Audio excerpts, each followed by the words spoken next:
Very good afternoon, everybody. We are at 3 o'clock, and my name is Vikesh Walia. I'm the Zonal Director for Institute of Directors at Mumbai, and your host for the day. And we are about to start. I think just give me a minute or so. Hello, participants from across the world. Here we go live on WebEx and YouTube today, 18th February at 3 p.m. India time sharp. Very good afternoon, good evening, and good morning, depending where you are logging in from. To all our guests of honor, distinguished speakers, participants, and sponsors, I have great privilege in welcoming you all on behalf of IOD Mumbai Chairman, Mr. Sailesh Haribhakti, and Team IOD Mumbai to this regional conference on Board Summit, A Confident Corporate India by Institute of Directors. Our umbrella theme is the flavor of the day as India becomes the most favored business destination, and with its fastest growing economy in the world, the pandemic we thought was our biggest problem has turned out to be a biggest blessing, with additional manufacturing and export opportunities coming our way and pouring into India from all sides. The recent budget makes this the year of capital expenditure and setting up the mega manufacturing in India. Devices started manufacturing earlier, and now comes the long-awaited chip manufacturing in India. India had been waiting to get into chip manufacturing for so long, but wow, it is happening now. This gives huge confidence to Indian corporates to make it big as never before, and hence the umbrella theme of this board summit, A Confident Corporate India. India has already been the global capital of unicorn startups and is now adding decacorns by dozens. Decacorns are the companies with over $10 billion market capitalizations. The valuation has to be more than 10 billion, and they are mega decacorns. They are getting listed on our capital markets in a big way. So the first panel discussion is all about launching decacorns. We have invited best of speakers for this session, led by Sri Sailesh Haribhakti ji, and it includes Mr. Ashish Chauhan, Managing Director and CEO of BSC Limited, Mr. V.S. Parthasarathy, Vice Chairman of All Cargo Logistics Limited and Independent Director of Life Insurance Corporation of India, along with Mr. Vijay Chandok, Managing Director and CEO of ICICI Securities Limited. The second panel discussion is about actioning ESG. ESG has been through the journey of think tanks, global conferences for many years, moving to regulatory mandates, becoming a part of corporate annual reports, and now comes the time that the whole focus is on actioning ESG. Many companies have started linking executive pay to ESG performance, and hence ESG is becoming top priority, not only for the institutional investors, but now with retail investors also. Happily, the consumers also want to relate to ESG brands when a company like Colgate delivers toothpaste without a carton. It becomes the favorite of consumers also. Our list of speakers for this session includes Chair Mr. Santosh Jairam, Global Head of Sustainability at HCL Technologies Limited, one of the largest global IT companies in the world. And we have Mr. Jayavardhan Sembal, who is the Vice President from Hewlett Packard, India. He's joining in place of Shari Litton, who had to excuse herself due to some medical emergency. She is in New York, and just 15 minutes ago, we got a message from her that she is unable to join us. So we have in her place Mr. Semwal joining us from Hewlett Packard. He brings very rich experience as well across best of multinational companies in the world. And the third panelist is Mr. Anup Sahai, Head of Corporate Strategy and Special Initiatives at Larsen & Toubro Limited. We look forward to an enriching session from these three ESG leaders. Our third panel discussion is on harnessing digital opportunity. India has made big on IT services opportunities in the past, and now it is time for India to make it big with digital opportunity as well. Courtesy Geo and Zoom, we could see through not only our businesses and education, but also our weddings and other social functions as well during the pandemic. The discussion on this between IOD Mumbai Chairman Mr. Sailesh Haribhakti, Mr. Gopal Vittal, Managing Director and CEO of Airtel, along with Mr. Ganesh Natarajan, the digital wizard of India, is surely going to be very, very interesting and exciting as well. Our hearty welcome to our sponsors, principal partners, Life Insurance Corporation of India, Gold Partners, IMA, India, Institute of Management Accountants, Gold Partner, Larsen & Toubro, and supporting partner, Bombay Stock Exchange. So we have all set for the day and the evening, and I would like to invite Mr. Sailesh Haribhakti to kindly deliver his welcome address as the chairman of this virtual conference. Mr. Sailesh Haribhakti is our mentor. He's our chairman.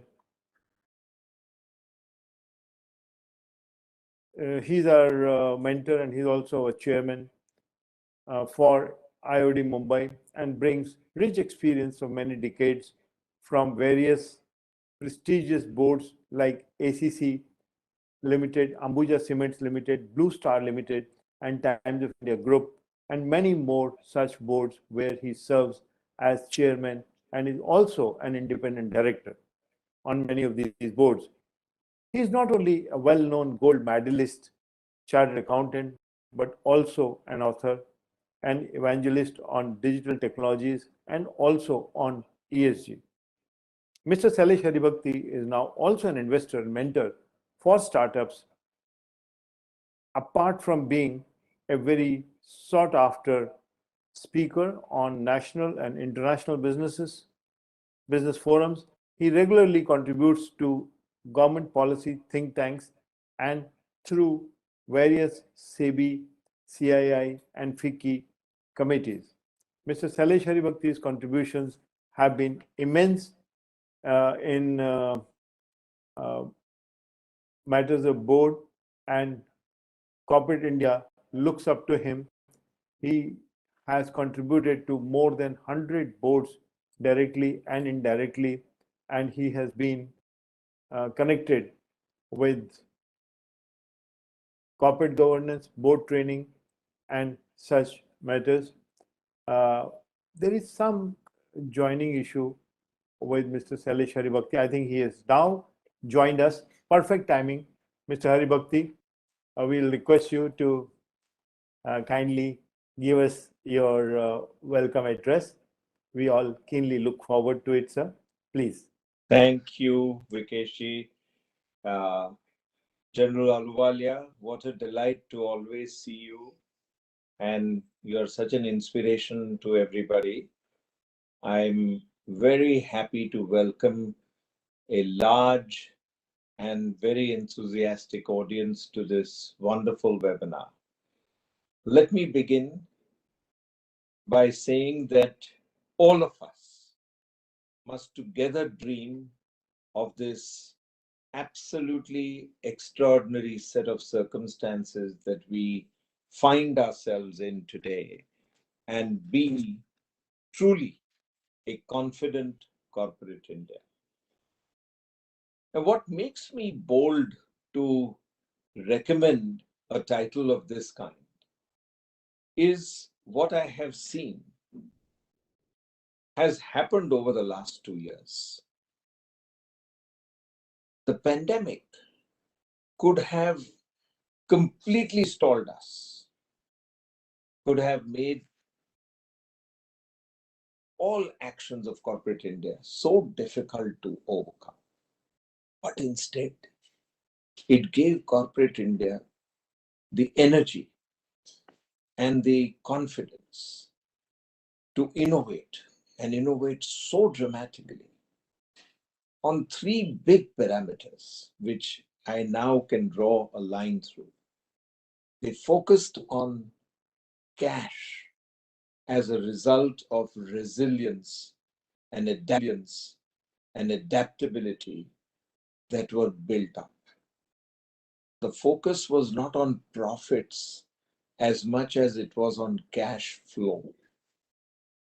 The focus was also on making sure that there was continuous business model readaptation.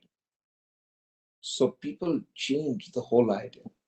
Restaurants lived with the thought that every table in every home is a table in my restaurant.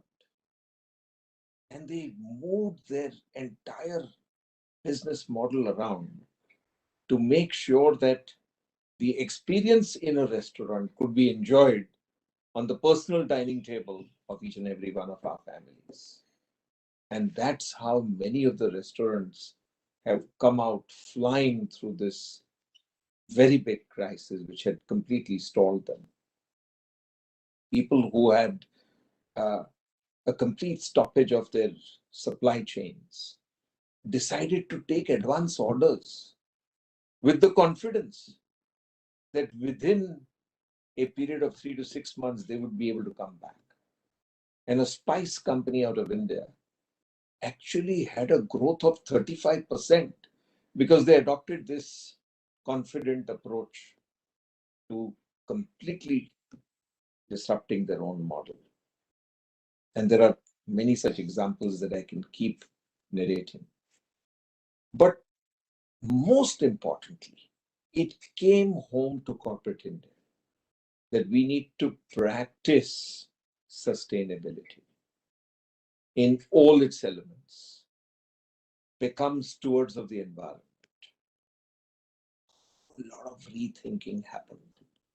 The quantum of focus and attention and time spent on sustainability issues, particularly those relating to energy transition, lesser emissions, less material going into landfills, less polluting water, less polluting of air, circular economy ideas, protection of biodiversity, completely trying to eliminate the black zones that have come up on coastal Istanbul, for example, in parts of the Gulf of Mexico, and all over the world where fish simply unable to breathe.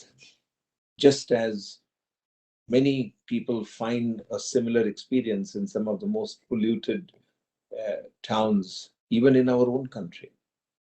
And so the entire attention got focused on becoming stewards of the environment, on becoming socially responsible. So ideas of human rights, of diversity, inclusion, and equity began to truly get implemented. And equally, purposeful governance got implemented. As a result of which, nobody in the world doubts today that India will be the fastest growing major economy on planet Earth, at least for the next 2 or 3 years. That, ladies and gentlemen, is the inspiration behind the title of this summit, A Confident Corporate India, because we have learned deep lessons. We know how to actually practice them, and we are in a position to deliver on them. So welcome again to this extraordinary set of people that we've been able to get to support us in this fantastic journey of speaking about a confident corporate India. Without collaboration of government, of regulators, of everybody in the country, corporate India cannot be confident. And therefore, that has become an integral and important part. And you will see today that we've been able to get the support from all over to make this a meaningful summit for each and every one of you. My best wishes to all our speakers, my gratitude to each one of them, and my tremendous homage to IOD as a platform for doing good and for doing well while doing good. So thank you, General Ahluwalia, and we would love to hear from you. Back to you, Vikesh, to carry forward our deliberations. Thank you very much. Thank you so much, sir. Thank you very much, Mr. Haribhakti. You are always an inspiration, and we always love to have your blessings as a mentor and chairman of IOD Mumbai. We are so very blessed to have you with us, sir. And now allow me to invite Lieutenant General J.S. Ahluwalia ji, PVSM, retired. And he's our president of Institute of Directors and also at World Environment Foundation. A postgraduate in electronics engineering and an MBA, he specialized in engineering support to weapon systems of the Indian Army. He has undergone extensive trainings in various defense manufacturing organizations in France, UK, USSR, and Japan. He is a chartered engineer and fellow member of a large number of foreign and Indian professional engineering and management institutions. He has been chairman of Institution of Engineers, India, president of Delhi Management Association, and also chairman of Safety and Quality Forum of Institution of Engineers. Over the last 3 decades, his contribution in promoting good corporate governance in India and globally is unparalleled. He is the only one who has led the showcasing of India's corporate governance in London, Dubai, and Singapore, resulting in huge capital inflow to India, helping our country's economic growth. He has mentored Masterclass-for-directors by giving India more than 10,000 trained and certified corporate directors, which are a great asset in taking forward the corporate governance in the country. May I request General Ahluwalia ji to kindly deliver his president's address for all of us in this conference. Thank you, Vikesh. Thank you very Ahluwalia, much. sir, please. Thank you. I'm very grateful to Haribhakti ji and for his very kind words and very excellent introduction to the subject of today and the importance of those subjects. That is the main part which I saw. And I very sincere and hearty welcome to all of you at the IOD Mumbai's regional webinar. Now, as far as the board summit, the name or the title, board summit, a confident corporate India. I am grateful to all of you for being here and for the Bombay office and especially Vikesh Walia and the Shri Haribhakti ji for organizing this valuable board summit and such illustrious speakers. It is going to cover 3 main areas: startups, ESG, and digitization. All the 3 areas are really of top corporate importance as far as today is concerned. I mean, board's importance, I don't have to give to you. You're all from the same area. But I would only like to say what few words about IOD before I really go. IOD is a non-profit organization of the Association of Corporate Directors, just like Institution of Chartered Accountants or engineers or others. This is the only association in the country of directors. And so all the time, our role is to see how to make them ready for the board and how to make these boards future ready. These are the main areas based on which all training, networking opportunities, whether it is webinar or conferences, we have conferences annually, about 8 to 10 international global conferences being run in Mumbai in India, all the metro towns, I would say. Apart from this, it is being held since 2003 in London, in Dubai, and in Singapore. So these are all for getting them all together, sharing each other's experiences, and improving the benchmark for India, the board and the directors functioning in India. That is the whole purpose for which this organization exists. And I would just say that what it is now today, I mean, we've realized and we are focusing on, we have set up a board strategic foresight cell as to how the board should look at the business and business strategy and their own functioning over the next 10 years, as to what are the possible pathways, what are the likely positions, how to see the foresight, how to look into the future. And so because board has got its own dynamics, it has to formulate a future ready strategy. That is the main purpose for which we're trying to see that we are valuing these things. The boards must understand operational resilience strategy, as Haribhaktiji brought out, and its critical compliance. The challenges remain with the board for all time. It is not only a present challenge. The independent directors have been added to the board as watchdogs, watchguard, whatever you may say, for disclosure and related party transactions. These are critical and can adversely affect its interests. We have to also see that as far as the board's risk appetite and tolerance, etc., are concerned, board to frame and implement and monitor the risk management plans, etc.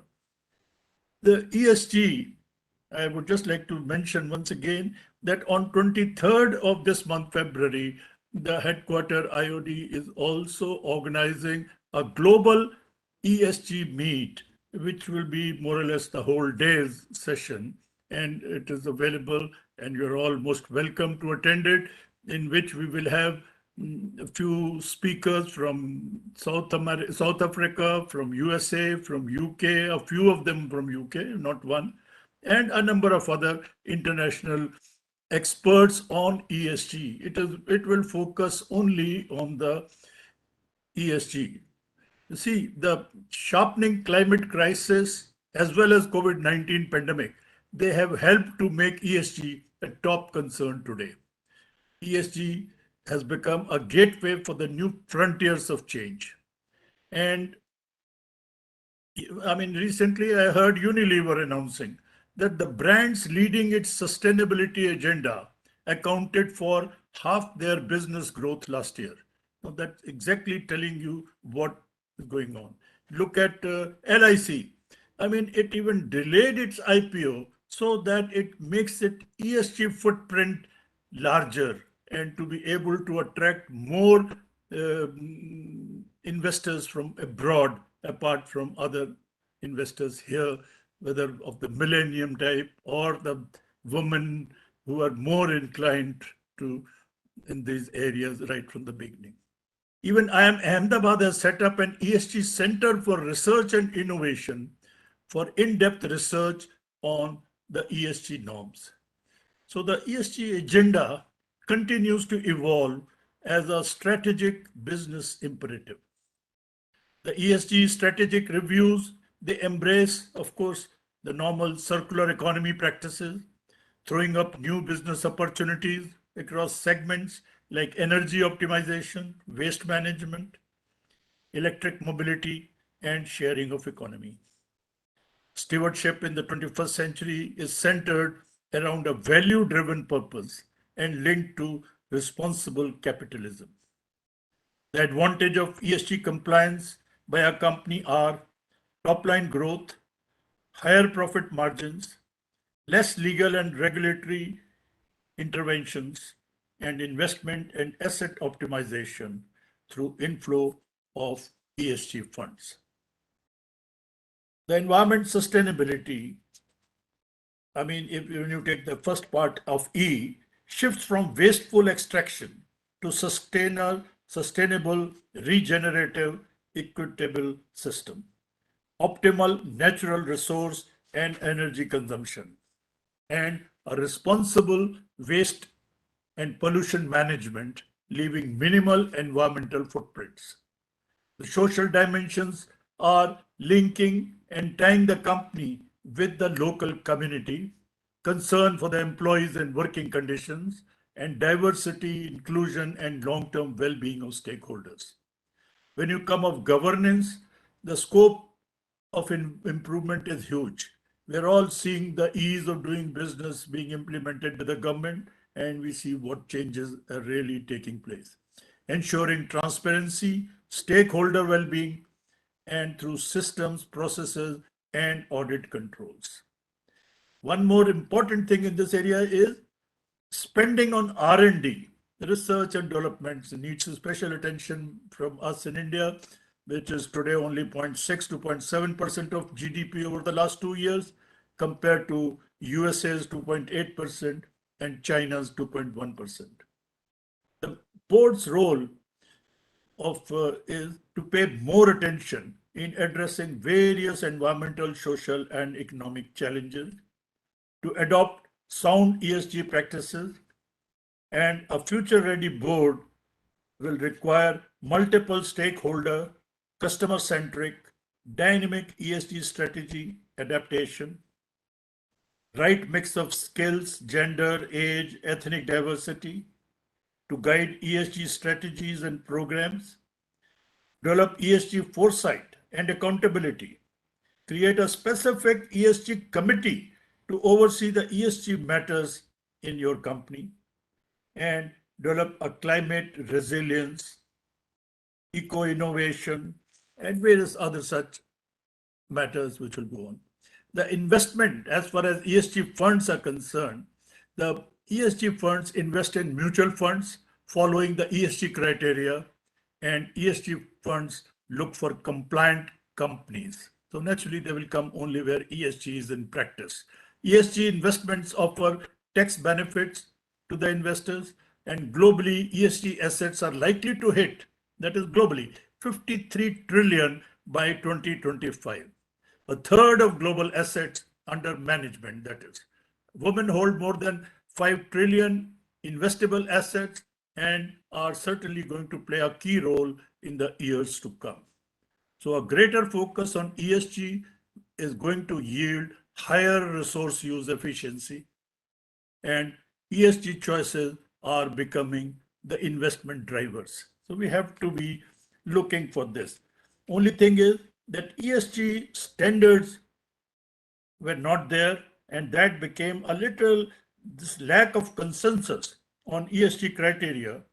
They held back asset managers and collective investment vehicles a little back.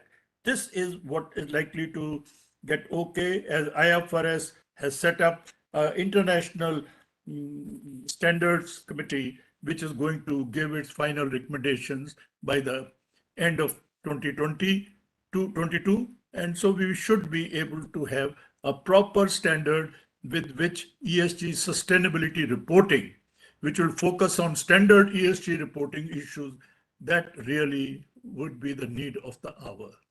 Of course, in India, SEBI has already set up a BRSR reporting standards, which has become mandatory for the top 1,000 Indian companies from April 22 onwards to disclose their ESG footprints.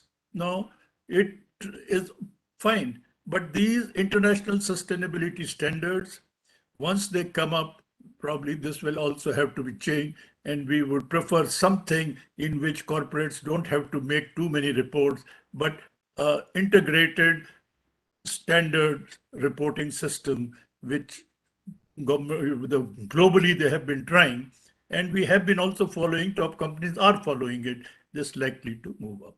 So these are the various aspects in which corporates are working, and the IOD is much concerned with as to how ESG sustainability standards, sustainability reporting, and these are going to take shape for ease of our organizations. Thank you very much. Wish you a lovely, useful evening. Thank you very much, sir. Thank you very much. Your address is always so very inspiring. We are grateful to you for your time that you could spare for us. And now we need to move into the first panel discussion for the conference. It's on launching decacons. As I had earlier mentioned, that India has already become the global capital of unicorn startups and is now adding decacons by dozens. Decacons are the companies with valuations of over $10 billion, 75,000 crores or so of rupees are getting listed on our capital markets in a big way. So the first panel discussion is all about launching decacons. We have invited best of speakers for this session led by Shri Salish Haribhakti ji, who has already been introduced to you. We welcome our guest of honor and distinguished speaker, Mr. Ashish Chauhan, Managing Director and CEO of the Bombay Stock Exchange, whose contributions are manifold across industry and social forums.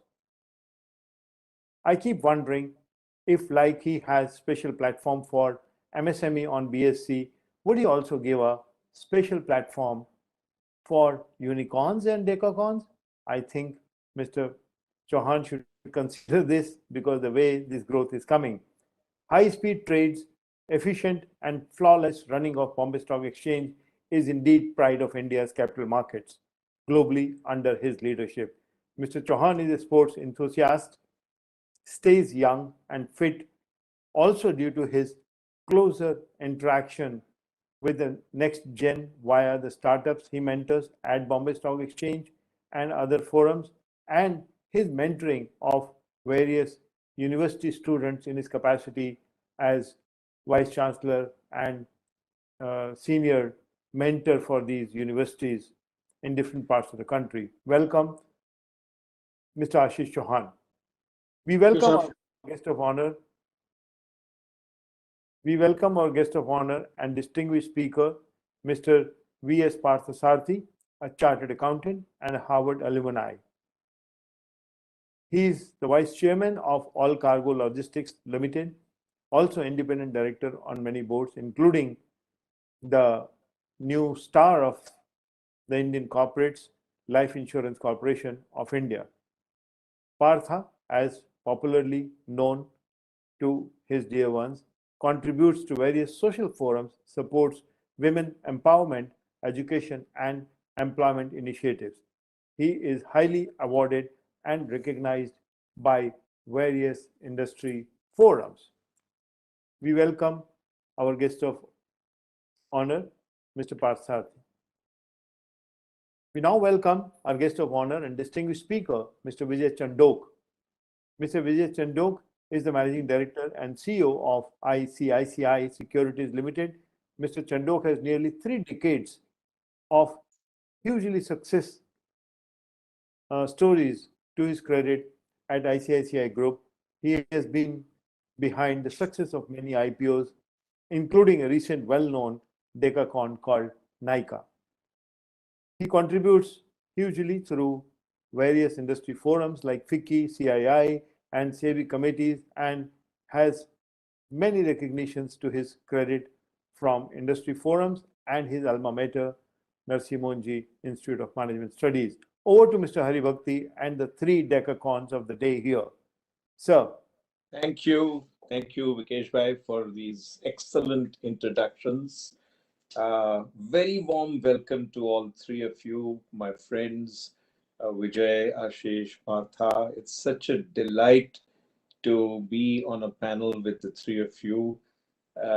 Corporate India has seen not just one decacon, but multiple decacons come into existence as a result of all the work that you all have done in your wonderful roles in capital markets, in corporate India, in financial services ecosystem. And so, without much further ado, let me request you all to talk about this explosion of value that we are experiencing in India in terms of our markets and in terms of individual companies acquiring the $10 billion tag so rapidly that it sometimes leaves all of us breathless and also is causing a bit of consternation as values fluctuate and are volatile as we have seen them in the last few months. So I mean, no particular order, just maybe in terms of the alphabetical order of your names, may I start with Ashish to lead us into the creation of decacons in India? So thank you, Shailesh Bhai. Thank you, Lieutenant General Aluwalia, Sri Vikesh Walia ji, Sri Vijay Chandok ji, Sri Parthasarthi ji, Chaturvedi ji, Sri Prabhu ji. It's a pleasure and honor to be in front of you. I think in some ways we should get impressed by the fast wealth creation that is happening across the world in specific sectors. And we need to be kind of appreciative of the fact why it is happening. It is happening because of the fact that the technology waves are coming faster and faster. So earlier, what used to happen over a period of 100 years is now happening in period of say 20 years or 10 years. And so the wealth that is created is basically by use of technology. And new technologies, they overpower the previous organizations, previous ecosystems, they change them fundamentally, and that's how the new wealth gets created. The newcomers end up doing things. That doesn't mean all of them will be successful. So we need to be acutely aware of the framework that the technology is here to stay. The companies may not be here to stay. And so that dilemma also we need to inform people. The second dilemma, I think, or second conundrum is whoever markets more ends up getting known more and probably gets valued more. That doesn't mean they are basically going to be profitable, commensurate with their valuation that is coming. But whatever the case, I think the wealth creation, what I call that framework now, is called capitalism without capital. Earlier, you required a lot of money to set up plants, roads, ports, to create some money, you know. So you had capitalism, which means basically you required capital. And that's how the Marx and Lenin and Engel, if you recall, in 18th and 19th century, that's how the framework capitalism came about, that people who had money could make more money and people who had no money had no hope to make money. That entire ecosystem of capitalism versus proletariat, you know, bourgeois versus proletariat and things like that. I think today the world has moved away. So all our economics, all our theories, all our books that have been taught to us are in a way becoming irrelevant because of the way the technology is changing. And today people with no money, with little bit of brain and somebody else's money are able to create billions. Whether you have heard of Steve Jobs or even Bill Gates for that matter, although it's a slightly old story, but they all started in some garage. Even HP started in a garage, but even Larry Page and Sergey Brin of Google, they were students. They took money from some professors, and those professors have become billionaires by default. So why I'm telling you this is that the modern methodology, modern ways of doing things are basically the technological evolution is happening fast. Wealth gets created fast, and also wealth may get destroyed fast. So there are companies which are not able to cope. They might have been existing for 100 years, and they may not be able to cope now because of the onslaught of course, virus also, but to some extent due to the technology. And so we need to be basically aware of these things for us, what India needs to do. Because if you do decacons or unicorns or any con for that matter, for me, I like the small young ones, startups, you know, who actually don't get funded by anyone. Then BSC is there to get them funding, right? So for me, many of them will also become decacons or whatever you want to add them up into. But what is it that is required for that great amount of wealth creation that is coming? For me, the next 50 years will create wealth that has not been created in last 10,000 years in the world.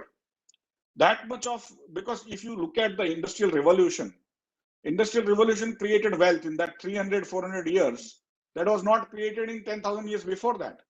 And similar amount, but with a higher speed. What could happen in Industrial Revolution 400 years is now going to happen in 50 years.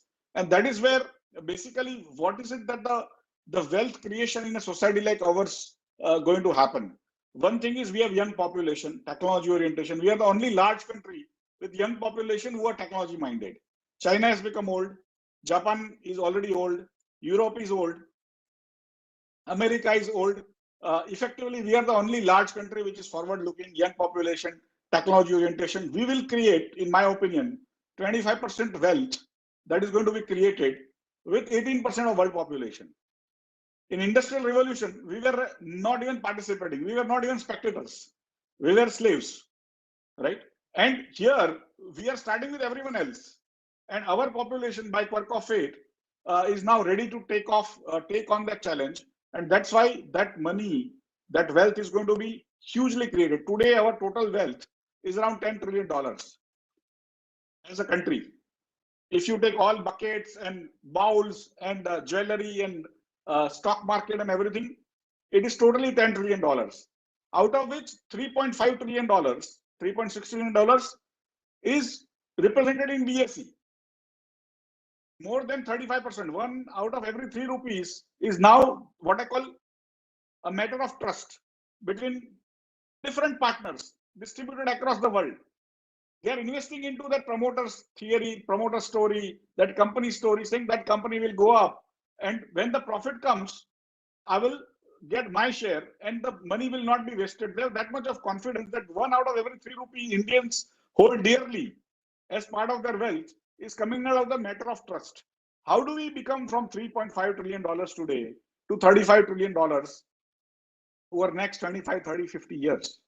And that should be our aim. Of course, this decacons, and then later on, you will get decicons and whatever numbers, century cons and whatever numbers you want to give, you should give. But ultimately, this wealth will be created by coming to the market, listing, and for that, the role of independent directors, role of directors is going to be absolutely essential, because partners who has put in 1,000 rupees, 10,000 rupees in the companies, they are hoping that the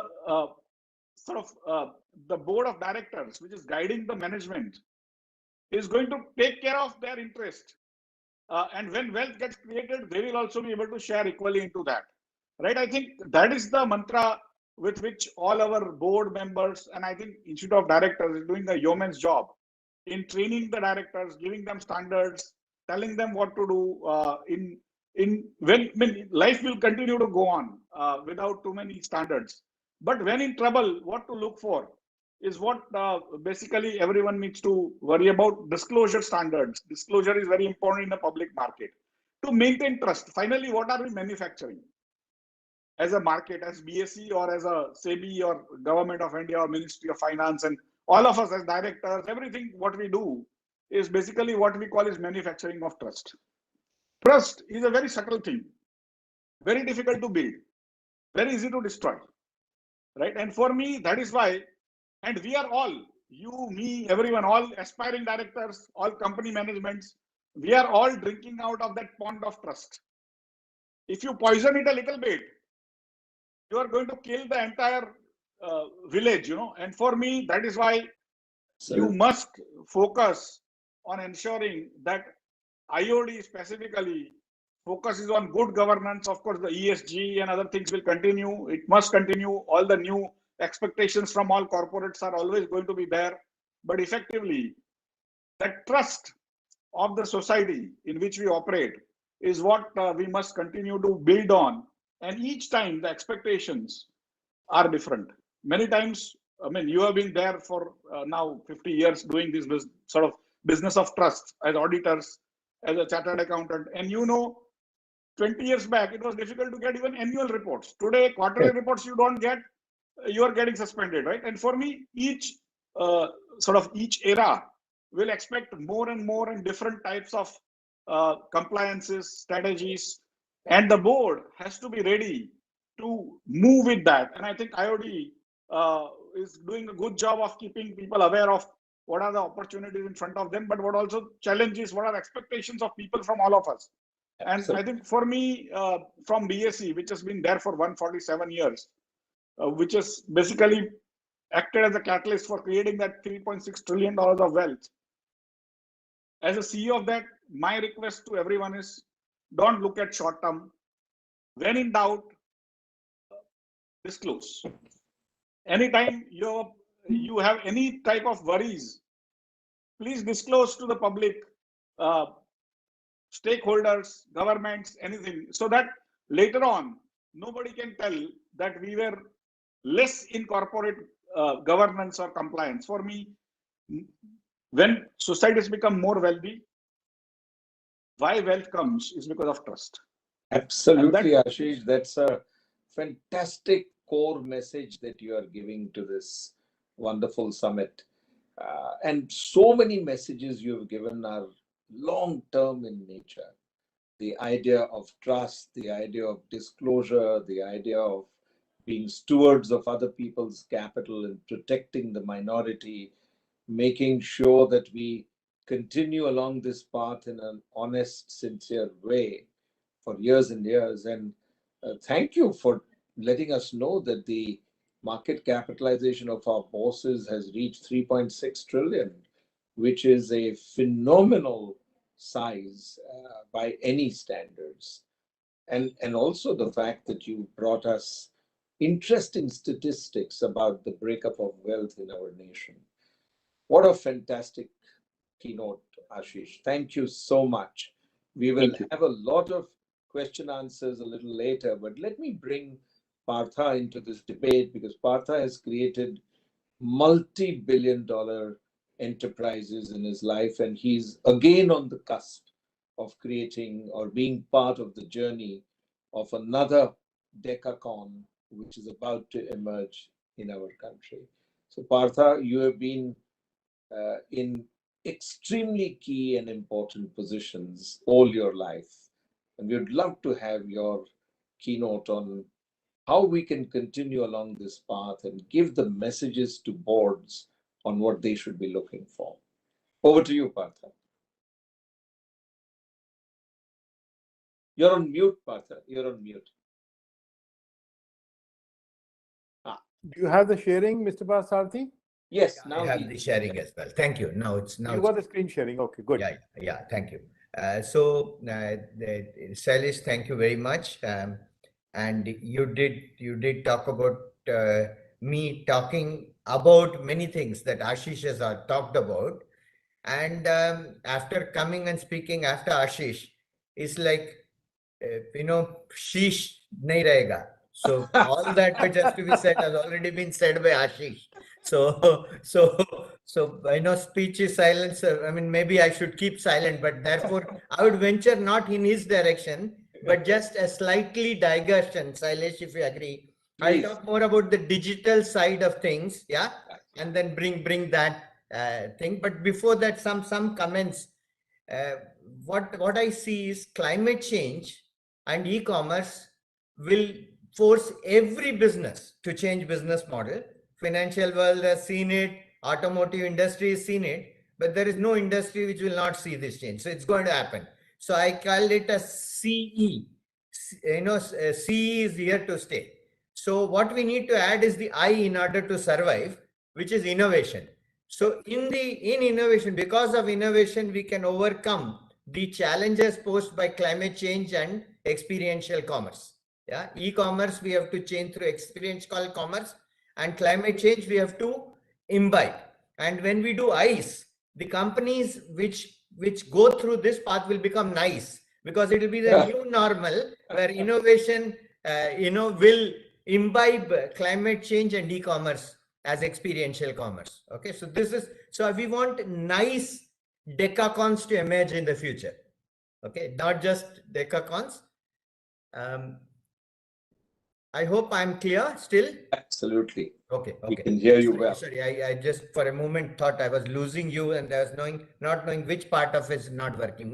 Mine or the other network. But thankfully both are working. The second point I wanted to make is pandemic is creating an acceleration of this force. It is not changing. It is creating an acceleration. What would have happened many years later? It's forcing it to be foreseen, and you have to challenge that today. And I think therefore it's a good thing in that sense that we are facing the challenge, which forces us to rethink the speed. And Ashish mentioned the speed at which we are changing. The third part is ESG. And one of the things about ESG, as I said, grow more say no more ho jaoge if you are not imbibing ESG. And why is that? Because it is no more a question of that quality and cost are not two different dimensions. In the past they were. Today it is quality and cost. So it is not ESG or profit. It is ESG and profit. Both are important. So, and I think this is the and has to add. Any business model which doesn't have this and will end.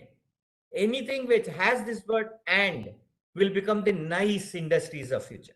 And I think this is an important thing which people are recognizing. It's not some hypothesis of mine, and people are recognizing and putting it as part of their business model, where they are taking care of the communities they are working. Governance is not a tick mark in a box, but it's the box in which the tick will be marked.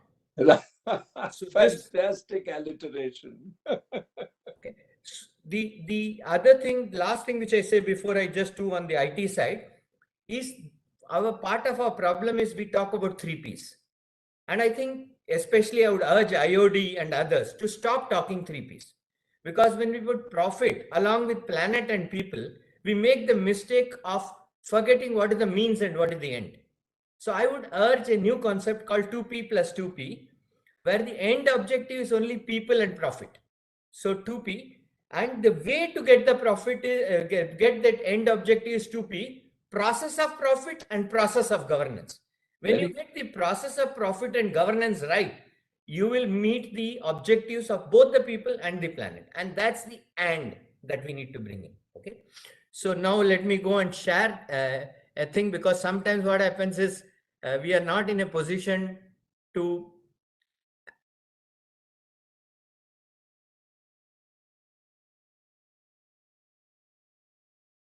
We can see digital sangamam. Yeah, okay. So that's what I want to put on this. Okay. So basically, and I want to kind of put this up to you, that the digital sangamam is what will make decacons of the future. And if I were to say about... My name is Three Eyes. Oh, I'm here talking about digital sangamam to these people, and where have you come in?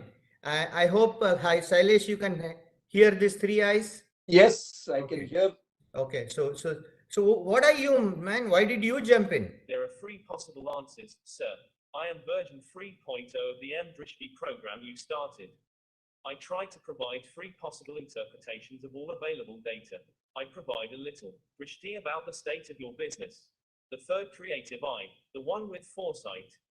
Wow. Oh. If the future is going to be about foresight that you are going to create, man, what am I going to do? Okay, by the way, I mean, let's forget that. Tell me, I'm in the tractor business and John Deere is a big competitor. You say you have Drishti. Tell me about John Deere. Competitor John Deere has increased the discounts in Maharashtra. Going by the past trends, I predict the market share will increase by 0.1% if they continue this for 3 months. Now, before you ask, I have received this input from the algorithm which captures competitor information. Oh my God. So you're telling me I'm going to lose my shirt, my pant, and the Decocon degree if I don't do anything. But now you've told me the problem. Are you going to stop there?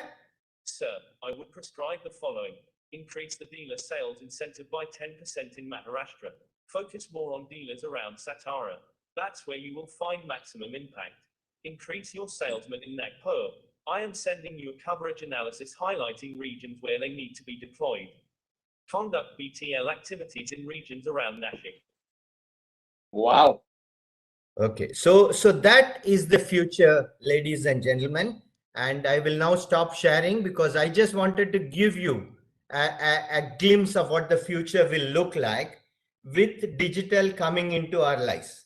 It will not be that you will do some analysis through computers. There'll be predictive analytics. They will give you the 3 answers. This is Drishti 3.0 version of a thing where I'm at 2.0. And the 3.0 is not far off coming. And when it comes, it will give me all these solutions. So therefore, if we don't join this race, we'll be left behind. So my think that every decacon who's and hopeful ones will be using this in good measure, and whether it is AI or whether it is robotics, whether it is what is it called, big data, or whether it is banking service, whatever you do, you will have digital as the backbone of what you do.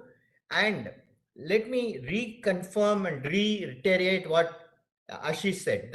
Wealth will be created faster and larger than ever. And when wealth is created in that manner, the general GDP of the entire nations and the world goes up. And when it goes up, on an average, everybody's life, lifestyle and the money that he has goes up. And as financial revolution has increased the money in everyone's pocket, this revolution will also increase. The key thing is we have to participate and grow along with it and not left behind in the race. So this is on the IT side. The other small question before I end that you asked, Sailesh, is the green companies. Okay. Yes. So I'm just saying in the future, any company which is not green will become a very difficult one to answer one simple question. Am I leaving behind for my son something worse than what I have inherited? And if I am doing, I don't think all the money we have earned is worth it. And this is a reality which is being faced more physically today. And with that, I will just hand over so that I don't overrun the time too much. So nice, Partha. This was scintillating in the extreme. Last 2 days, I have been sharing with people the delivery that GPT-3 will give us, and you have given us a demonstration. GPT-3 is generative, pre-trained, transformative. And you have put together the outcome of GPT-3, which is going to morph into GPT-4. And Ray Kurzweil, who arguably is one of the most intelligent human beings alive today, says that we will reach human-level AI by 2029. And I happened to hear him in the metaverse. They'd actually created a metaverse for us in one of the communities. And they actually took us into it and made us listen to Ray Kurzweil right there live on the stage. And this is exactly what he said. So what you have done, Partha, is brought it down to the reality of India and the reality of all of us, that we can dream for a phenomenal future to come. And that is why we have a confident corporate India. Fantastic, Partha. Your alliterations are brilliant, as always. Such a pleasure to listen to you. Thank you. Vijay, we now turn to you. You have seen multiple decacons coming up right before your eyes. You have been sponsoring them, bringing them to market, teaching them what to do to really make it where they ought to be. And I have personally had great interactions with ICICI Securities all my career and have developed an extremely high regard for the work that you do. So we are looking forward to listening to you on the theme of this session and the theme of this summit. Over to you, Vijay. Thank you very much, Sailesh ji. Thank you, General Ahluwalia. Thank you, Vikesh ji, for having me represent us for today's event. It was really very nice to hear the distinguished fellow speakers prior to me, and I think, Partha, you have shown us that how antiquated we are. Thank you for that. It was really nice. Of course, Ashish, as usual, brought out some fantastic insights. So making of a decacorn. I think the topic is really, really topical and interesting, and therefore I thought, let me start. I wish I could interact with the audience, but that's possibly not doable right now.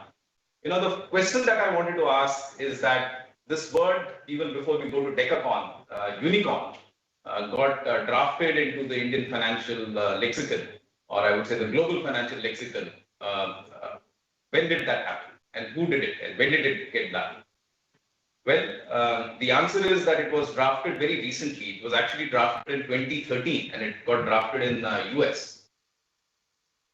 At that point in time, if one were to ask how many unicorns existed in India, and I'm using unicorn not as in more in a startup sense, a company which achieves a $1 billion market cap valuation in the unlisted space, but more from the startup sense. I'm not referring to the LICs which always existed then. I'm referring to the other part, the startup versions. At that time, there were zero. Come 2021,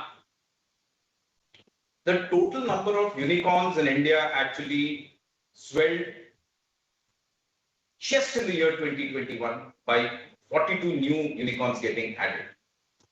And the total number of unicorns in the country actually swelled up to about more than 85.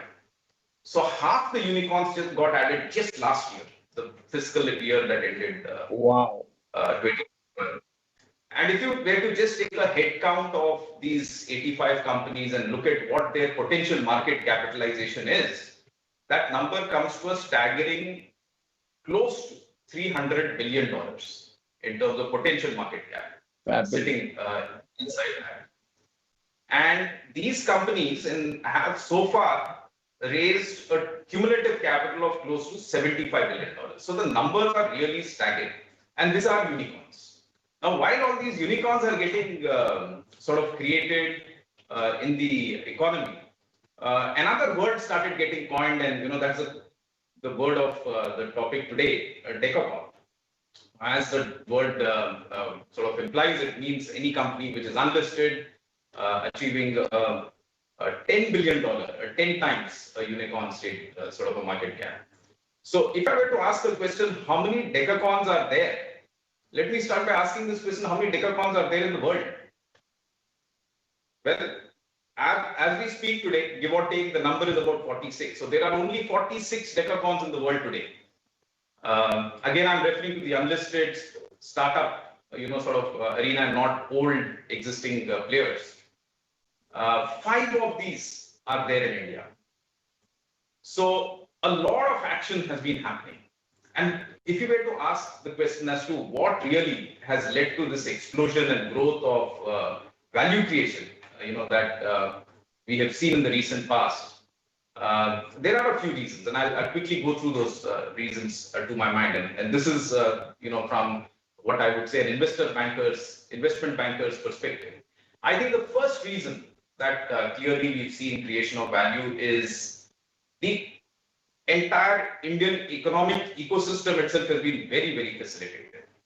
It has been facilitated, and the potential is immense. And Ashish spoke at length about, the wealth creation that is going to happen. Partha gave that brilliant demo of how the world will change, and all that is going to be value created. But even when we look back over the last, let's say, decade or so, and I distinctly remember, 2010, 2011, I was running the global business for ICICI Bank back then. And one of the questions I asked myself is, where does India stand in the pecking order of large countries? I remember at that time, I think India, this is about 2009, 10, India was probably at about 11th or 12th slot in the ranking of GDP.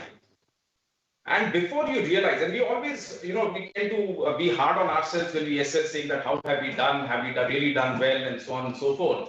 But really just look at what's happened in the last 10 years. By 2020, by 2014, 15, somewhere in that ballpark, from the position slot of number 12 or 11, we leapfrog to position number 7. And what happened? We overtook during this period Brazil, Italy, South Korea, perhaps Canada, and I think even Russia. So number 12 to number 7. And this is by 2015, in just about 5 years. And thereafter, the next few years, if I'm not wrong, we actually went to a position of number 5, overtaking France and Britain in size of GDP. Perhaps after that, the pandemic did some bit of a pullback on our position. And as we speak today, we are number 6 in the pecking slot, just behind Britain.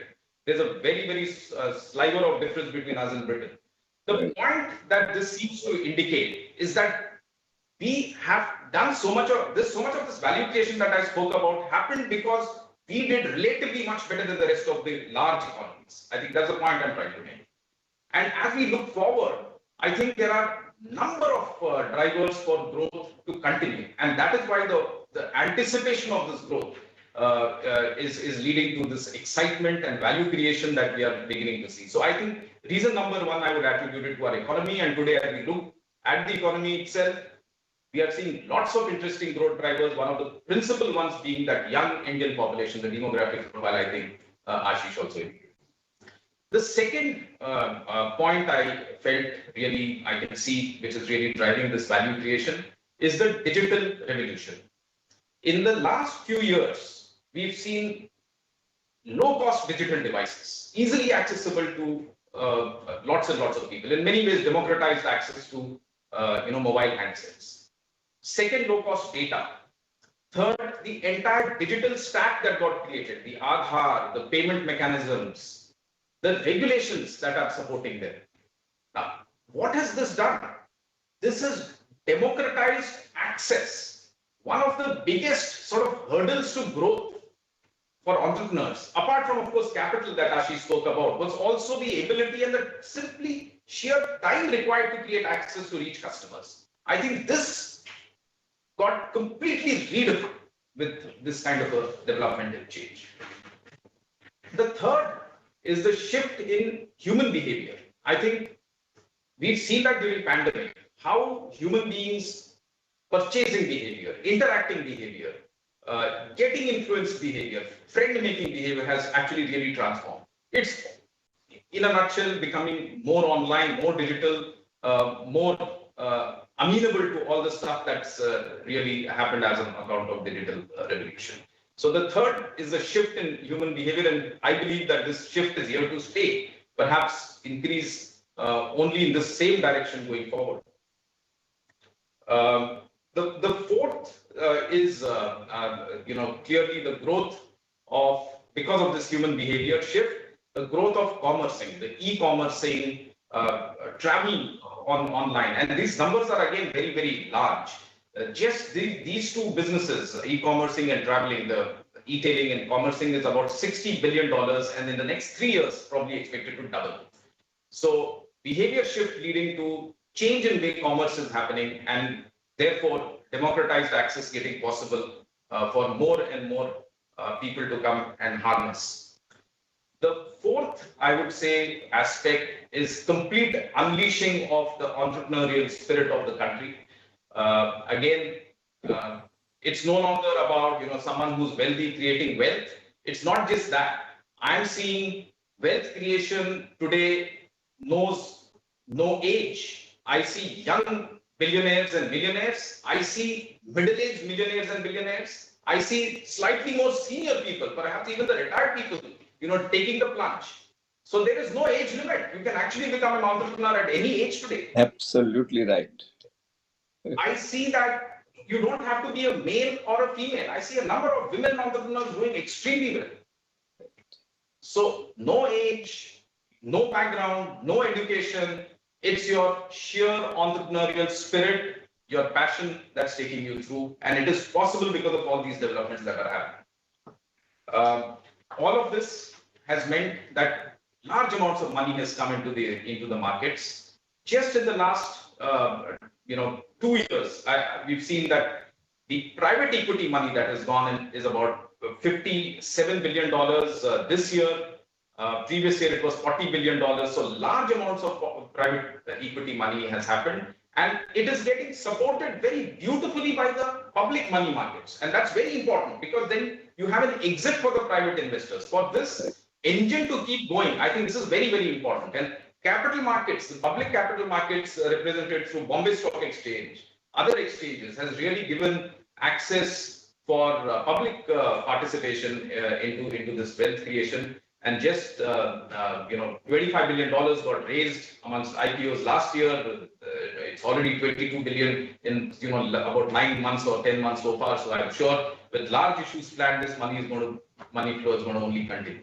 So because of all these reasons, greater and greater amount of money has come. I'm going to just take one more aspect to dwell on this, because we at ICICI Securities have had the, I would say, honor and privilege of working with large number of entrepreneurs, young, medium age, so senior age, different types of people who have actually done value creation and have taken their company, their wealth, their efforts to the, markets by getting public investors into the fold. And we've had the privilege of working with many of them very closely.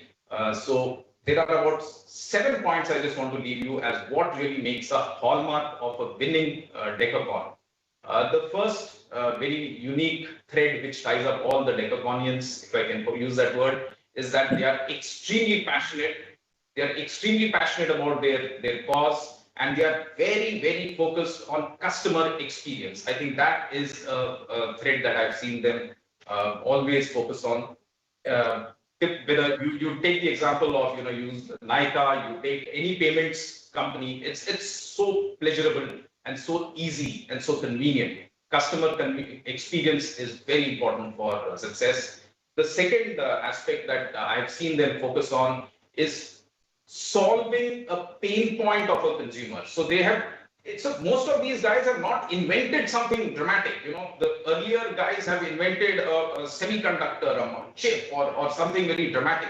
They have actually found a common pain point, and they have actually democratized it. Take the example of the taxi aggregators. Take the example of food ordering companies. They have not really created a semiconductor there. They have simply identified a pain point and solved it, and they created decacons out of that whole idea. So that's the second characteristic I've seen. They are extremely agile. So they start with a vision, they start with an idea, but they are not married to it. Agility is their hallmark. They keep evolving as market changes, as situations evolve, and they are not shy to fail and then remodel their businesses when they see changed environment. Fourth point I see about them is that they've really built strong teams, very, very strong teams, most competent people, and they don't shy away from attracting the best talent and really empowering these people to deliver and perform. The other aspect I've seen is that the decaconians specifically have chased large opportunities. Whether it is in savings or investment space, whether it is in e-tailing space, whether it's in gaming space, they've chosen a large opportunity. So it's important to become a decacon, that the space that you choose really has an ability to provide you that scale. The sixth point I've seen about them is that they are very patient. We often think and believe that the decacons have been all created, or unicorns have been all created in 3 years, 4 years. That's not true. That's not true at all. There is a lot of effort, there is a lot of toil, there is a lot of hard work and time that has gone behind it. Nykaa, for instance, has been around since 2010, 2011. It's almost a decade. Zerodha, which is another unicorn of sorts, has been around since 2008-9. So it's been more than a decade. So many of the companies that we hear of now as decacons, unicorns, and large cons are actually not creations of yesterday or day before, but they are actually spent a good amount of time reinventing themselves, failing, recreating, but being very, very patient. And the last point that I would like to, I've seen amongst these decaconians is that they invest in building relationships across, networks across, and they use that network very, very effectively, whether it is network of investors, whether it is network of entrepreneurs with whom they do inorganic opportunities, and in both these areas, we provide access to them, getting them those networks going, inorganic growth, capital raises for their own sort of growth plans organically, and of course, engaging with investors, engaging with the prospective investors with their businesses, explaining, taking painstaking time to explain so that they are able to actually get them into their fold as and when the time is right. So lots of time is spent in that, and the fruits of this eventually is what we all call a deco. So I'm going to conclude and Fabulous, Vijay. What a great visual presentation. 7 colors of the rainbow of decacons. It's absolutely amazing the way you created the word picture, which can lead to a decacon being created. So we have now actually 3 questions, one for each one of you, and I'll start with Partha. Partha, the question for you is, how can boards enhance or take charge of the predictive capability of AI to enhance their own function? Mute. Please, Adha. So whoever asked that question, many thanks. Because this is the right question to ask, for us to kind of then start by saying, are we using digital to our benefit or not? So when the board asks the question, how can predictive analytics help me?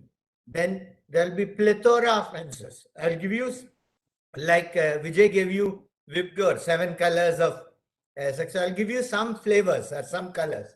Okay. But the usage is exponential. It can be anything. Your imagination will be the limiting factor, not what predictive analytics and big data and everything can do. Let's, for example, take the audit committee. They are saying compliance is there is the compliance is compulsory, governance is the gospel. Yeah, so this is the thing. Now, if you look at what analytics can do, it can tell you where the compliance is 100%, but it can also crawl through your entire infrastructure to point out where are the things which are not seemingly okay. Bad debts before they come, frauds before they happen. And these are all the matters audit committee can do. All interrelated party, which you find it so difficult, will be able to be crawled by, and they will give you, connected parties transaction as they occur, and they can also tell you whether they are arm's length and ordinary course. So the audit committee can use predictive analytics and not wait, because this will be real time. They don't have to be in a boardroom. They can sit wherever. Shailesh can sit and be very happy that today audit I have control of, because it is coming to me as it is going to happen, not after it has happened. Okay, so that's one example. Look at the relationship committee, the stakeholder relationship committee. If they start getting what is not going right and coming from outside in, nowadays CEOs are going to social media. So because they get bad news faster there than they get from their own companies and executives. Think about if an artificial intelligence is going out there and gathering all this information and making intelligence out of it. What powerful tool it gives the shareholder committee. Just 2 examples, because if I go on, then Silas will say I didn't get a chance to ask others questions. Correct.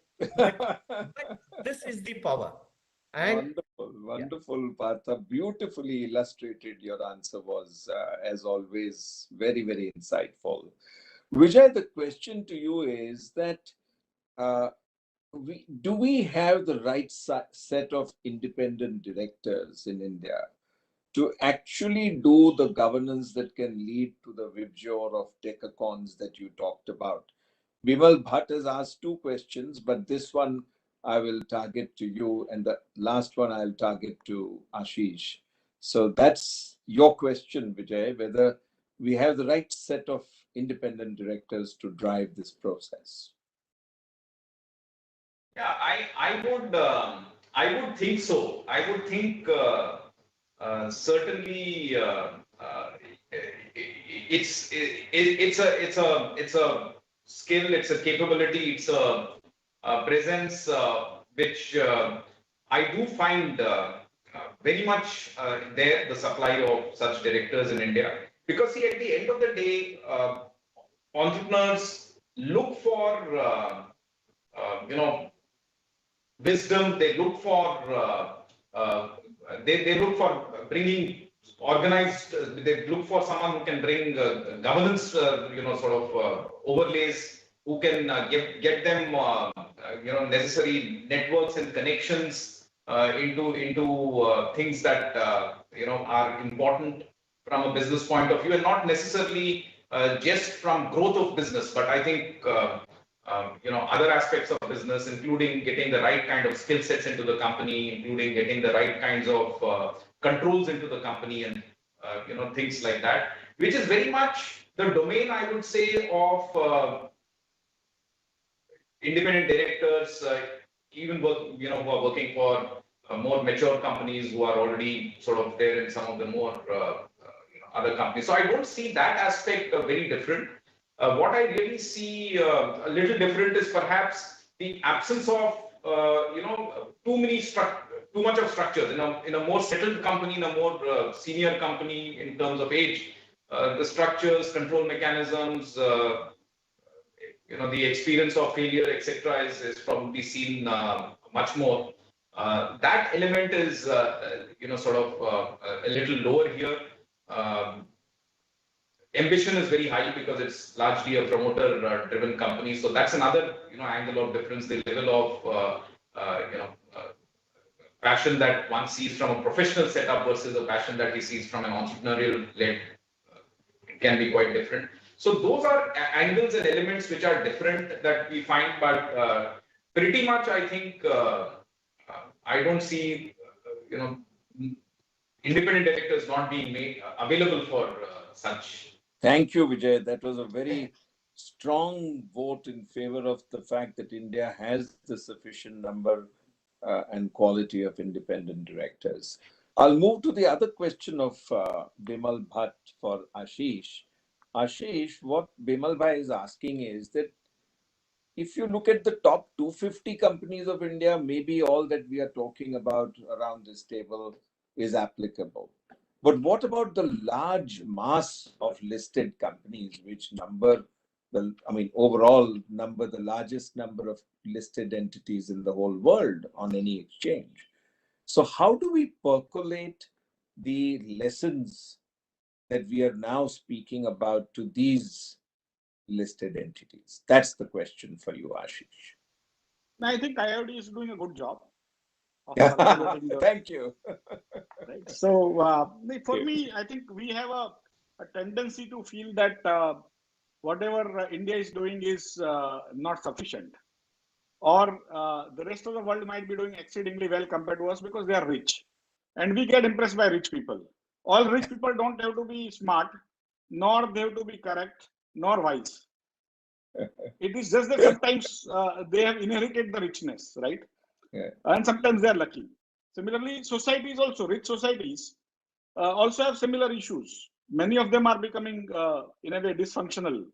And you can see it in Canada and wherever just now, right? So for me, one advice I would have for all our investors and also citizens is that whatever we are, I think we are a very, very coherent society, right? And so I would not say that we have only 250 companies being compliant. For me, I have literally the largest number of companies in the world listed on BSE. Okay? Correct. There is no other exchange, and all of them are compliant. If they are not, they get suspended. So effectively, what has happened is over last 25 years since SEBI has come into play, one of the things I have seen, and I think you would also agree with that, Absolutely. is that SEBI has basically started taking all the best practices in the world, which you would get after appointing McKinsey and Booz Allen Hamilton and all those people, as part of the regulations. So if you list free of cost, you have to comply. You get the best practices as regulations. So best practice is free. And you have to comply. You don't have a choice, right? So Correct. effectively, Correct. India is now basically the most compliant country in terms of the stock markets in the world, because of that, and it's actually good because even young companies, 1 crore, people who have raised even 1 crore, 1 crore, you don't get even a 2 BHK flat in Mira Road in Mumbai. Correct. They have raised 1 crore and they are still compliant. Correct. They are young children, literally kindergarten children are also getting trained to act responsibly, right? And for me, fabulous. Right. And so for me, it is very important that young companies are selecting to list. They are not afraid of being compliant. And Indian compliances are, in a way, the most stringent. And still, more and more companies are coming every day, from startup to SMEs to main board. And that is the beauty of India, that we are basically a very, very compliant country on every aspect of it. And as far as somebody is watching, which SEBI and exchanges are, then I think we will be compliant. So effectively, don't think that you will be left alone. For me, what a great I think somebody said also that, I think Mr. Patsadi said, compliance is not a choice. Correct. Right? It is to be done. And many times I tell my companies, try being non-compliant. We'll catch you. You cannot be non-compliant today with SEBI, Ministry of Corporate Affairs, everyone watching you. And of course, exchanges. Don't try to be non-compliant. Those days are over, boss. Absolutely. Today, India is new India, and let us sort of go with that confidence. Yes. That we will be the best country in compliance going forward. I mean, what better end of this session could we have than what Ashish just said? We are a confident India, confident corporate India, compliant corporate India. Vijay says that we are entrepreneurial. We can produce many, many more decacorns. And Partha gives us a vision of what the future holds for us.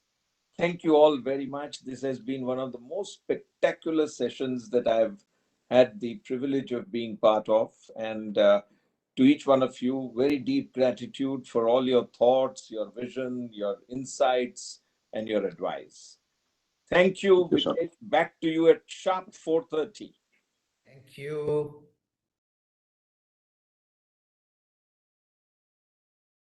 Thank you very much. Thank you very much, Mr. Haribhakti, and the three decacorns here.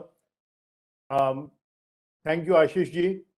Thank you, Parsati ji, and thank you, Vijay Chandok ji, for a very, very interesting and lively session. Very interesting points have been raised, and I think there's going to be a good takeaway for all our participants.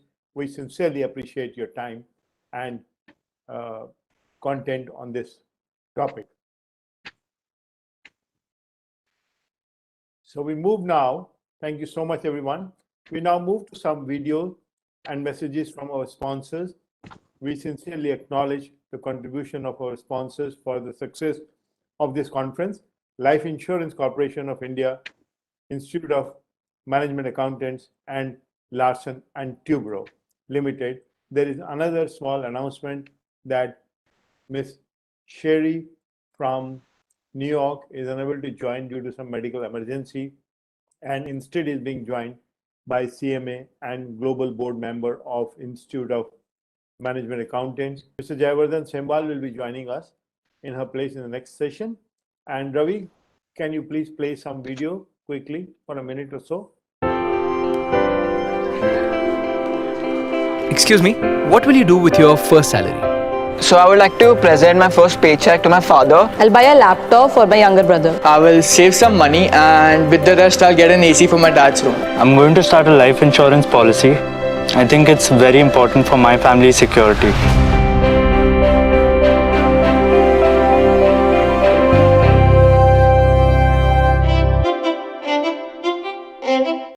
In India and around the world, women are achieving great success in finance and accounting careers. The CMA, Certified Management Accountant, is a powerful certification that helps you stand out in this dynamic profession by validating your expertise and increasing your earning potential. Earning a CMA will empower you to gain the knowledge and skills needed to advance your career to new heights, strengthen your analytical and strategic thinking abilities, to turn data into insights and insights into decisions. And learn how to help businesses build value and better compete in a fast-changing global economy. Rest assured, you will not be alone on your CMA journey. IMA, Institute of Management Accountants, and our community of over 140,000 finance and accounting professionals across India and the world will be behind you every step of the way.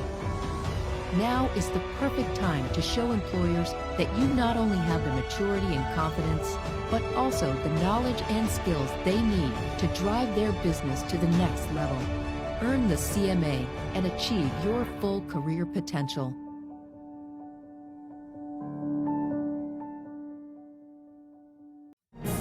Our blue planet, our green future. The world is learning the new 3 Rs: reuse, reduce, and recycle. We are redoubling our efforts at going green. We've built over 3.2 million square feet of green buildings. We are discovering wealth in waste. We are making every unit of energy go the extra mile. For over 80 years, we have been creating happier, brighter tomorrows. 8 decades of trust. Larsen & Toubro.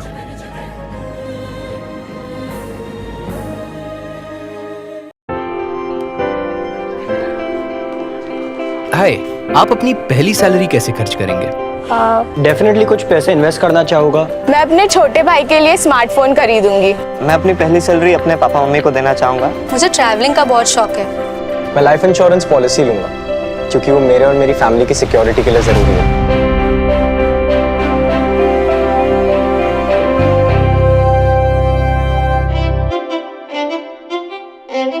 When you're a certified management accountant, managers will do whatever it takes to get you on their team. We'll pay for your lunch. We'll pay for your apartment. Because people who turn data into decisions are always in demand. CMA, it makes all the difference. See you on Monday. So I think, ladies and gentlemen, thank you very much for your continuity here. We now move to our second panel discussion. The second panel discussion is about actioning ESG. As I had mentioned earlier in the beginning itself, that ESG has been through the long journey of think tanks, global conferences for many years, moving to regulatory mandates now, and now becoming part of corporate annual reports as well. Finally, the time has arrived to focus on actioning ESG. Many companies have started linking executive pay to ESG performance, and hence ESG is becoming a top priority, not only with the institutional investors, but now with the retail investors as well. The consumer also wants to relate with ESG brands. When Colgate goes paper carton free, the consumer instantly endorses Colgate as her brand. Our invitee speakers for this session includes the chair of the session, Mr. Santosh Jairam, Global Head Sustainability at HCL Technologies Limited, one of the largest global IT companies in the world. Mr. Jairam is an IIT Bombay alumnus, did his degree in environment science and engineering when ESG was not much on the horizons. So he had the far sight for the future that yes, environment is the future. Prior to HCL Technologies, he was advisory council member of KPMG Impact, a global program on ESG. He created a huge team in Asia, and this practice was a flourishing practice at KPMG under his leadership. Mr. Jaraman is the person to go to in India on ESG strategy and actioning both. We welcome Mr. Santosh Jairam. Now we welcome our guest of honor and distinguished speaker, Mr. Jayavardhan Semwal, Vice President, Financial Accounting from Hewlett-Packard Enterprise. He is a CMA from Institute of Management Accountants, and he's also on the global board of Institute of Management Accountants. So he's very much part of IMA in more than one way. Jay has served as Vice President Corporate Financial Accounting for HPE for over 5 years now.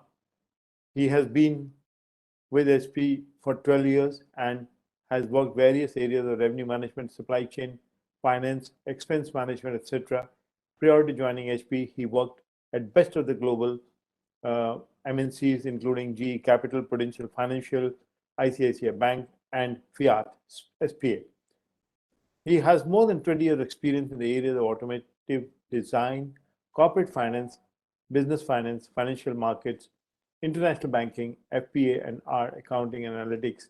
Jay holds a B in mechanical engineering from NITI, India, and an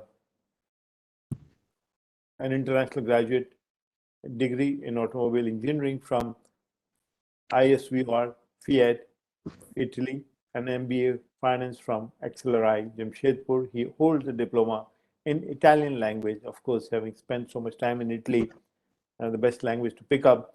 Jay currently serves as member of the IMA's Strategic Planning Standing Board Committee, and very warm welcome to Mr. Jay Semwal. A hearty welcome to our guest of honor and distinguished speaker, Mr. Anup Sahai. He is the head of corporate strategy and special initiatives at Larsen & Toubro Limited. Mr. Sahai currently heads the head corporate strategy and special initiatives for Larsen & Toubro. What better than strategy to take lead on ESG? ESG alone cannot do much if it is not integral part of the strategy. I'm so happy that it is like that at Larsen & Toubro.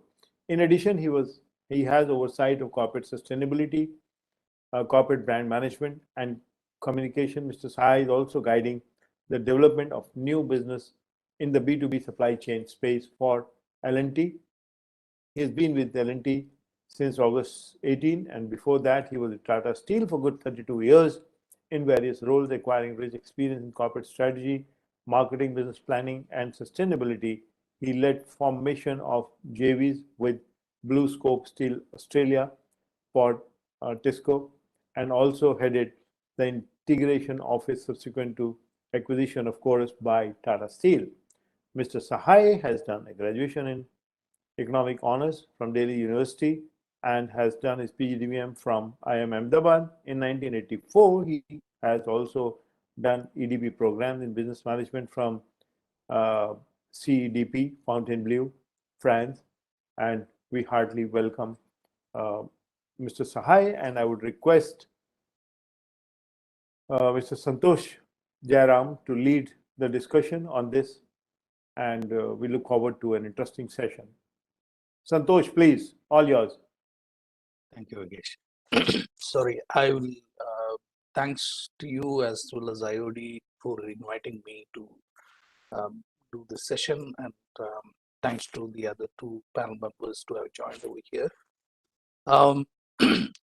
Please excuse me, I will keep on doing this clearing of my throat. I'm just coming out of my COVID infection, so it still continues. So please bear with me on that. And so I think I should congratulate you guys to kind of bring this topic into the discussion into a confident India, right? So I think it's a very important topic. As you can see, you yourself mentioned, Vikesh, as to how it is becoming a big regulatory driver as well right now. But I should say that 2021, one of the key things which, as a practitioner and somebody would have noticed it, is the big watershed moment which happened with the proxy activism around ESG. I don't think many people in India would have observed this, but the way the things are changing around the world in terms of the proxy activism in ESG should be a big warning signal to the boards of India. And the board members are being changed because of this activism. You have the CEO pay being stalled because of this activism. You have the shareholders deciding what the company would report on ESG, with more than 80% vote on in some of the companies. So you can really see, and even investors like the Blackstone supporting some of these kind of movements is kind of something which happened in 2021. And I think it was only 2 weeks back, Glass Lewis announced that they are coming out with an ESG rating only to educate the investors. And so yes, it's we have seen the money chasing the ESG. We have seen the investors talking about it. We have seen the regulators talking about it.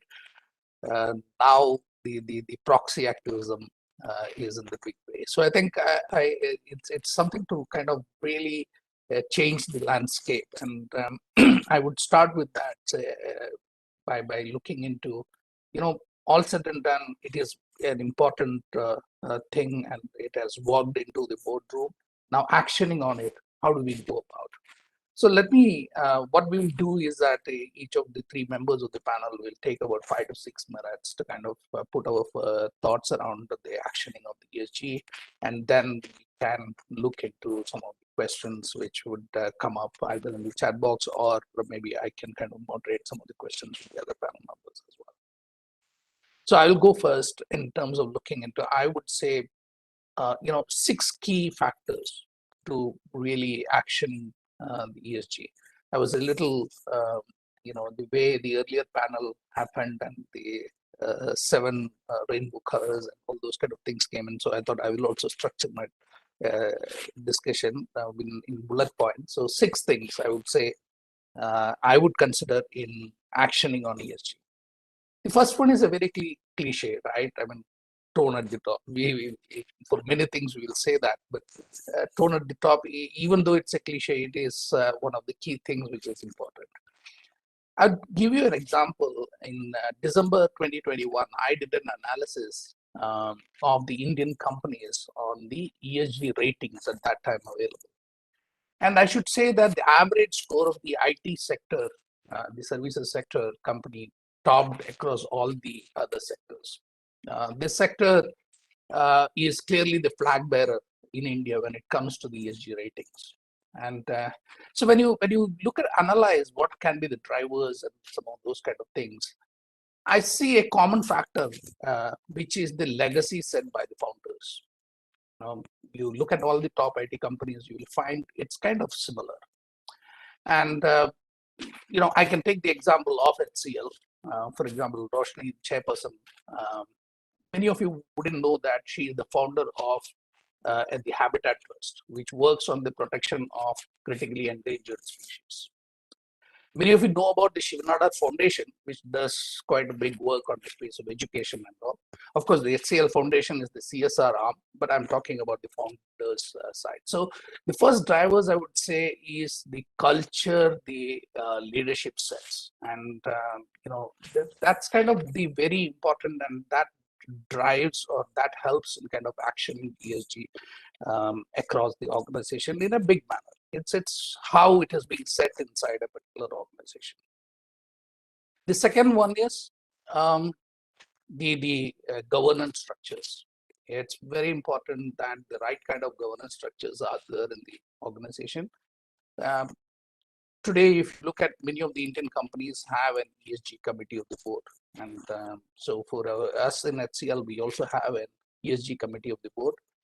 Robin Abrams, our independent director, she leads the ESG committee, and Simon, who is the independent director, as well as our chairperson. 3 of them form part of the committee, and it's right at the top. That structure is there, and below that we have the core team. We integrate ESG into various divisions, various functions, and all those kind of things. We also have a leadership working group which looks into it. So the right kind of governance structures need to be in place for you to action ESG. Third one is embedding that sense of purpose within the organization.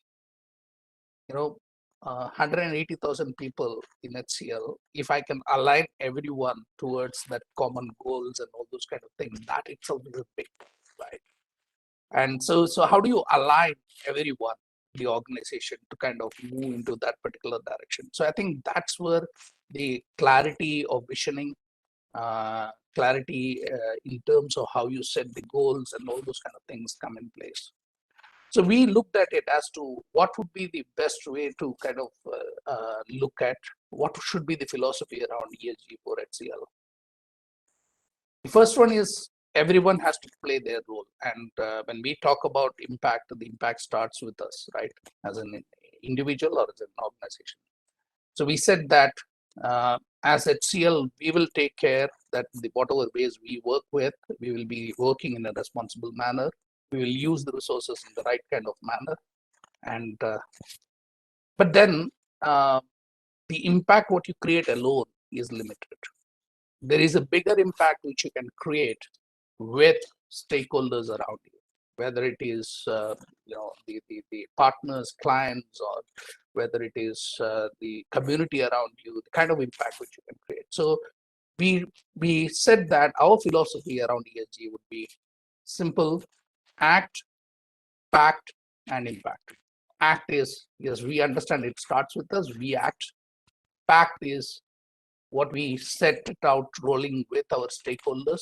We will work with the stakeholders, collaborative manner, that's the pact, and together creating the sustainable impact. So the third one is, how do you create that embedding sense of purpose so that people are aligned towards a common direction?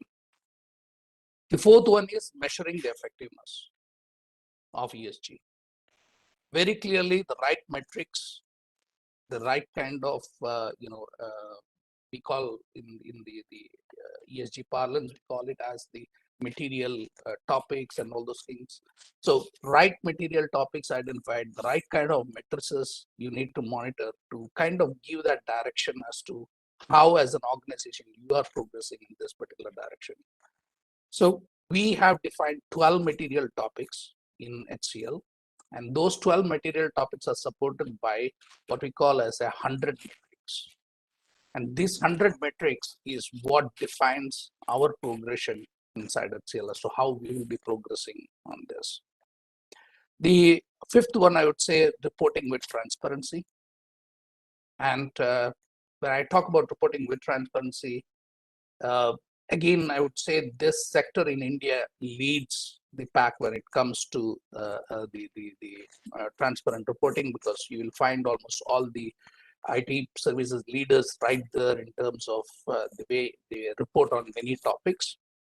And the reporting also aids in improvement or continuous improvement, because the moment you put out your goal, the moment you put out how you fared in a trend chart the last 3 years, that's a pressure built upon yourself to show that next year you will progress, because what you have done in the past has already been communicated over there, and then the next year you need to show progress around it. So the transparent reporting itself is a pressure to improve yourself. So I think reporting with transparency would be the fifth lever, which I would say on action in ESG.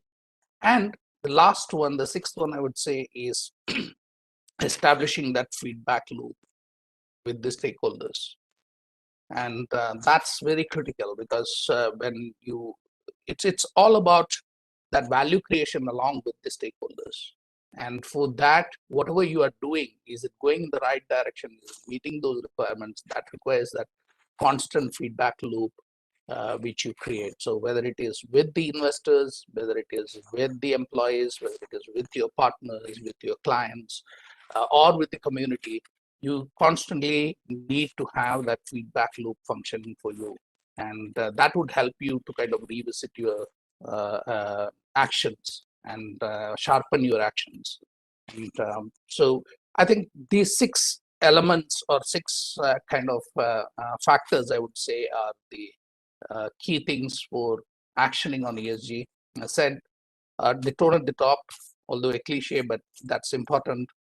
Aligning with the governance, the right governance structure. 2, embedding the sense of purpose. Number 3, measuring the effectiveness. Number 4, reporting with transparency, number 5, and establishing the feedback loop as number 6. So I'll stop there, and maybe what and thank you because for putting together a wonderful panel, because as you mentioned, I have done nothing but sustainability or ESG throughout my professional career, but we have people like Jay who come with a very varied background, an engineer, an automobile engineer, then a master's in finance, and then as part of the IMA strategic planning. So I think a good panel, and then you have Anup who comes as the head of strategy with one of the top Indian companies, and so wonderful panel to take forward this discussion. So maybe I can start with you, Jay, first, and then go to Anup. Jay, over to you. Hey, thank you so much, Santosh. I think really you nailed it down. Act, fact, and impact. I think that's all it is about. And also you touched a bit on my background being engineer. I have got Anup here. I must admit that I am also from Larsen & Toubro. That was my first company. I was a graduate engineer trainee long time back. So I may be here on behalf of IMA today, but I think I do have a strong connect with Larsen & Toubro, and really felt happy about that Green Planet ad that came out. And what reminded me, Santosh, to your point, this entire proxy activism around ESG, right? I remember I was giving a talk in Christ University, Bangalore. That was in January of 2020. And it was on ESG. And one of the things that I was telling the group, though I think coronavirus was starting, but I also never dreamt that it will land us where we are now. I was telling the group that ESG is going to be very, very paramount. Things will change, and things will change really, really fast. And when I'm sitting here with you all, we are already 2 years into this pandemic. And what I have seen, Santosh, to your point, tremendous amount of thrust around this entire concept of ESG. I am the accounting guy for HPE, and I do see that for my enterprise. Right? There's a tremendous amount of thrust on our playing the responsible role to ensure that we are taking a lead. So be it committing to our reducing our carbon footprint, because we are a more product driven company, and all our products they are carbon based, right? And then we do you consume whole lot of energy. So be it committing on our carbon footprint reduction, be it committing on our electricity consumption, be coming out with smart, innovative server design, which are more, I would say, climate friendly. I think I do see that, and I do see that coming very, very fast. To your point, Santosh, again, from a reporting perspective, I am the guy who keeps the company honest, right? We accountants are gatekeeper for a transparency of the company. And we do see that entire need of sustainability accounting coming to us very thick and fast. And I personally feel happy that we as a country are already trying to lead in that direction. If you ask me, I speak to a lot of my fellow colleagues who are, my role is more global in nature, but I do speak to a lot of my colleagues who are CFOs of Indian conglomerate. Some of them are big IT companies, and I know what they are trying to do. So we are also already trying to, and you are there, Santosh, from one of the leading IT companies in the world. And I really feel happy that SCL has got your kind of a role, which I think such a futuristic thing that SCL is doing. Jay, there is a request. And you spoke about my Jay, sorry to interrupt you. There is a request for your video focus. Your video is slightly blurred. If you could just refocus, thank you. Yeah, is it any better? Not yet. Let me try this. Vikesh, you tell me if this works. This is the best. Let's go ahead. Yeah, let me try something. You tell me if this is better. Is it any better? Little better, yeah. Little better, yeah. This is getting better. Yeah. Okay. Shall I continue, Vikesh? Sorry, maybe this is the best I can do today. My apologies. Yeah. Sure. So Santosh, you're talking about my engineering background, and I do remember when I was doing my mechanical engineering, internet was just around, and I was thinking my fellow classmates in computer engineering, they were playing with these Yahoo, Google was not the Yahoo and email thing. And I even then I did not dream that internet will become so big as we are talking. This current seminar is a great example of that. Right? None of this would have been possible without the technology or without the technology that internet brought in. I have a belief, Santosh, that and my fellow colleagues on this forum, that ESG will be what internet today, or with a comparison, maybe 5 to 10 years from now. I would have made a kind of a timeline of 15 to 20 years when I was talking to Christ University 2 years back. But I know pandemic is going to thrust ESG, accelerate ESG, and it will become kind of a must-have for all the enterprises across the globe. And I believe there would be two broad drivers to that. There would be certain internal drivers. You spoke about some of those from an SCL perspective, Santosh, and creating that culture, right? And I think all these things many a time can be our strategy around managing the risk, being more resilient towards our societies. Sometimes what we have seen that sustainable products also give us greater efficiencies. Believe it or not, when HP is working on reducing its carbon footprint, when we are working on creating more efficient server, what we have realized that this is creating that inherent efficiency within our system. And definitely some of these things are kind of encouraging more innovation within our ecosystem. But also there would be a whole lot of external driver. We have got lots of peer pressure, right? We are a IT technology company. We know all our peers are moving in the same direction. The entire pandemic has only given it more pressure. So we have got tremendous amount of peer pressure. And there is tremendous amount of pressure from investors, markets. There are more stringent disclosure norms. Santosh, in a very nice way, already touched upon that. Proxy activism is happening today, which tomorrow will become the real need. And then we have got a whole lot of things happening from a policy maker's perspective, because everybody is trying to look at making this planet more sustainable. Everybody is trying to see how we can create what we are calling a more circular economy. What do we mean by circular economy? If we can more and more reuse, recycle, maybe we create lesser burden on our planet, because our resources are limited. We all know that. And I think my last thought for today, being a management accountant, is we management accountant, we have a responsibility, and we believe that we have a role to play. And to your point, Santosh, on your first part, act. I think we are the one who may have to take that ownership on ensuring that we have the right kind of accounting strategies, we have the right kind of accounting support to our business leaders so that they can act upon the entire ESG priority that they may have. It can be as simple as being able to calculate the likely cost of carbon emission. Because in the end, as a business leader, and I think Anup is from strategy, as a strategy leader, he would want to know the cost benefit impact of this entire strategy. If we as management accountant can provide that, if we can analyze, let's say, a renewable energy contract and provide that foresight to our business leader, that is going to really help a lot. The other thing we can do from a management accounting perspective is promoting our profession. Because in the end, we all believe in our profession, and our profession must commit to trust, excellence, and transparency. I believe transparency also is a big role to play in making this entire thing, our planet, more sustainable, creating that sustainability accounting framework.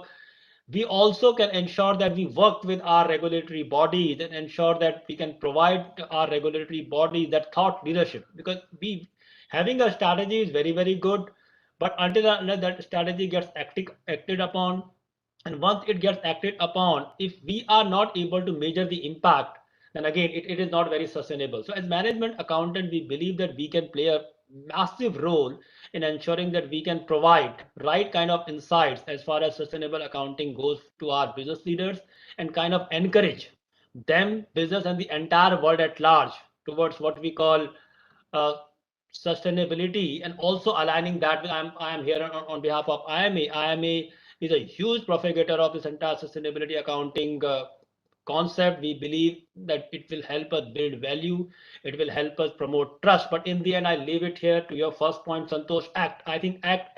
Facilitating action is the most important thing at this point of time, and that is where we are thriving towards. So I will end my thoughts here, Santosh. Once again, Santosh, Vikesh, thank you so much for providing this great opportunity. This topic is very close to my heart, so I'm very happy that Sherry dropped out and I got this chance. Thank you. Oh, thank you very much. And I think you are right. The management accounting fraternity has a big role to play. It's all about efficiency, right? Whether you call it by circular economy or whether you call it by carbon efficiency, everything is about the real way, the efficient manner of conducting business. So I think the whole of ESG is also about that. So thank you very much, and bringing out the role of the management accounting fraternity into this. Anup, over to you. Thank you, Santosh. Good afternoon to all the listeners and participants on this panel discussion. Very interesting listening to you, Santosh, enunciating the 6 principles of what is behind successful actioning of ESG. And in my mind, I was playing through what are the various things that we are doing in L&T and does it reflect that? And I thought, yes, it does most of it. And thank you, Ajay, also about bringing in the role of the management accounting function. And I think we have a good involvement of that in L&T. Also, we have made a start, I would say, last year. A number of changes we have done in the recent past, in the last 8 to 10 months. And that was when I got involved in this ESG activities and setting long-term goals for ESG for L&T, which was around a year and a half ago. And sometime around 8 or 10 months ago, at an apex level, we set up a Green Campus Committee, as we called it, headed by one of our executive directors who is in charge of energy businesses in the company. The CEO also participates in the apex meeting. It has a number of other directors and a number of other people from across the line. So the ESG goals and targets, particularly on the environment side, which is a big challenge for L&T, and I'll come to that, why I want to focus on this aspect of ESG for a company like L&T. But here to take things to a different level, there was a complete integration of, or an integrated way of working between business units or the people at an executive level heading the line function, so to say, and the ESG fraternity. And in fact, the target for where we want to be in terms of, for example, carbon neutrality or water neutrality over a period of time, and what are the various actions and things that need to be done to get there. So all that was decided in an integrated way between business and between the ESG fraternity. So it's one team sort of working together. Of course, a lot of the facilitation and bringing in the best practices and the know-how and from the external world and all the frameworks and compliance requirements, etc. So over there, the ESG takes the lead along with the corporate finance, because they are at the front end, all the BRSR and the SEBI guidelines and what all is required from there. But it is a integrated way of working, and for me, it has been very exhilarating in the last 6 to 8 months to get deeply involved in this whole process. So therefore, when I was asked that whether I could join the session, I thought, yes, why not? I mean, I've learned so much in the process in the last 8 months. And though we have a very competent head of corporate sustainability, he's a domain expert, spent a couple of decades in this area. But I thought, let me bring in the perspective of how business can work in an integrated way with people from the ESG function. So this is my view of how things are happening in L&T as far as the ESG journey is concerned, particularly how we are trying to move to the next level in the last 8 months or so. Now, at a group level, just some context as to what L&T is about for those not very familiar. So very quickly, at a group level, we are at around 20 billion in terms of turnover, $20 billion terms, of which 70% of the revenue comes from our EPC business, which is essentially the construction business in related to infrastructure, and some parts, and to some extent also in manufacturing.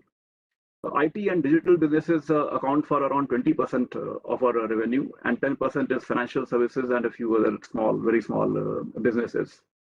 So now the other part of the context is that there is a strong desire for growth. We are in a developing economy. The government is spending a lot more on infrastructure development of the country. We have seen that in the last previous year's budget and this year's budget, and the expectation is that will continue. So why will L&T not grow? It will grow. But when a company like L&T grows and it has a significant impact on the environment, so then that becomes a big challenge, and that has to be addressed. And we were looking to see how we could become carbon neutral and net zero as early as possible, and without compromising on our growth ambitions.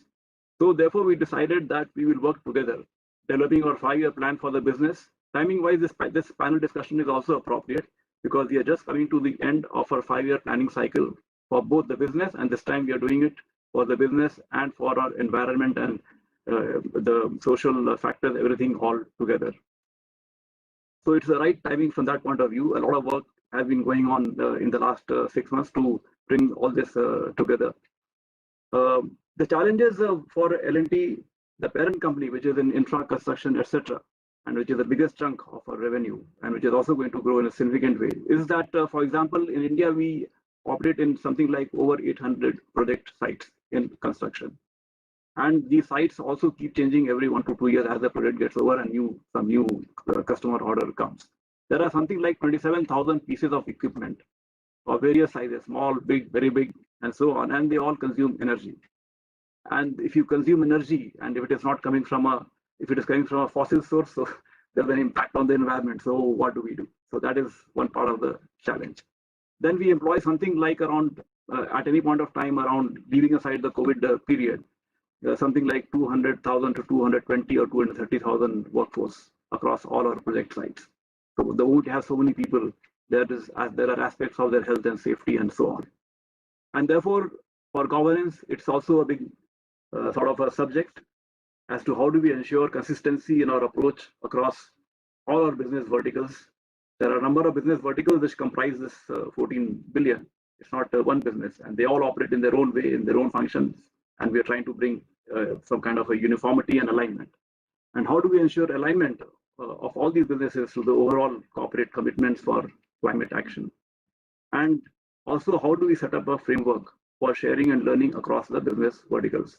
So all this has been set up, I would say, more in the last 6 to 8 months through this initiative of having this apex level Green Campus Council. One of the first things that was done was to spend time in working out if we are going to grow the way we want to grow across our different businesses and the mix of different verticals within infra and construction, and they are varying rates of energy impact and water impact and all. Then till what point of time will the absolute level of emissions and things like that keep increasing, and from where can we start to arrest it, and what all needs to be done to bring it down?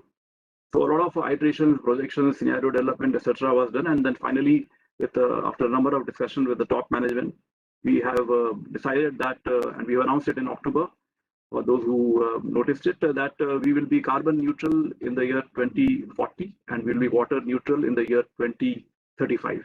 This is for the EPC part of the business. The IT businesses, they will be 10 years ahead of us. By 2030, they will be carbon neutral. We did this exercise joint for all the companies across the group. We thought when we are doing it, we will do it for everyone. So everyone participated in this huge exercise. And now, having done that, so a number of governance structures, etc., have been rolled out, which Santosh was talking of, that is absolutely essential. So the detailed planning and the execution that is being done by the 9 different business verticals who operate like independent companies. They are called independent companies, ICs. They have their own board with 3 external members on each of the companies, each of the ICs boards, and our own internal members as well. And it is chaired, each of these internal companies or independent companies, by one of the independent directors on the L&T parent company. So that is the structure we have. Therefore, the detailed planning and execution is handled by the respective business units, let us say. But we have also created, as part of the governance, a horizontal kind of a support structure for them, which is focused on the key routes that we are taking for attaining neutrality for carbon and for water. So which is around energy efficiency improvement is one of the horizontals. The other one is on use of renewables. The third one is on water efficiency, so that we become water neutral through various approaches in a certain period of time. And the fourth one is on tree plantation, because we realize that we could abate up to 90% over the next 10 years, 15 years or so. That is the level we would reach. But the balance 10% would still be left, and for that, we felt that we should do a tree plantation. It is nothing new, because we are already doing on an average 1 million trees per year over the last 3 to 4 years, and so we will continue at that same pace, and maybe try to increase it by another 20% or 30% in the initial years. So that was this is the way we are trying to approach going to the next level as far as the ESG is concerned in the L&T parent. There are a number of nuances behind this. There are a number of approaches for achieving the neutrality. But maybe I will stop here. I'll just say that it is a highly integrated effort across the company with the involvement of the financial leaders. They have recognized that yes, there may be some investment to be done if we want to get those efficiency numbers in our energy consumption. There's also a view that there will be a payback for many of these investments, because if you reduce consumption, you're going to save on cost and improve productivity of the various equipment. That is one of the ways to get energy efficiency improvements. So that understanding is also there. The payback period for some of these things may be a little bit longer, but all that is being considered and taken on board. So this is where we are in terms of our approach at a very high level. I stop here. I will provide more clarity as going by what are the nature of questions. Thank you.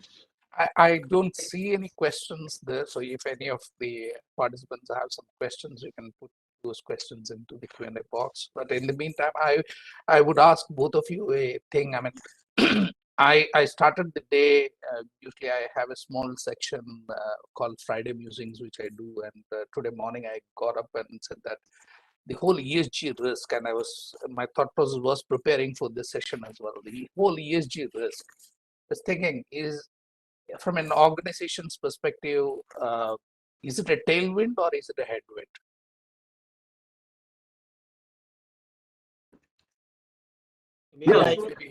Sorry, please go ahead, Anup. Okay, sorry. Okay, fine. Yeah, I think it is both. See, I'll tell you, we started off by, I'll give examples of both. When we look at our next 5 years, there are some challenges which we face in our strategy from a business perspective. And this is now coming to a tailwind which impacts some of our businesses, which is, for example, in the thermal power EPC business. So there are clear tailwinds. That business cannot continue because you know what's happening to the thermal power business outlook in the coming years and decades. So therefore, but at the same time, the same set of people, they've got very active in exploring new options or getting into green energy areas. And it is the same team now, strengthened with a few more persons who are more knowledgeable, that is now looking into, for example, a play in green hydrogen, into storage battery. And it is understood that some of the facilities and premises can be used for this activity, that is producing electrolyzers for the green hydrogen opportunity, which is going to come up.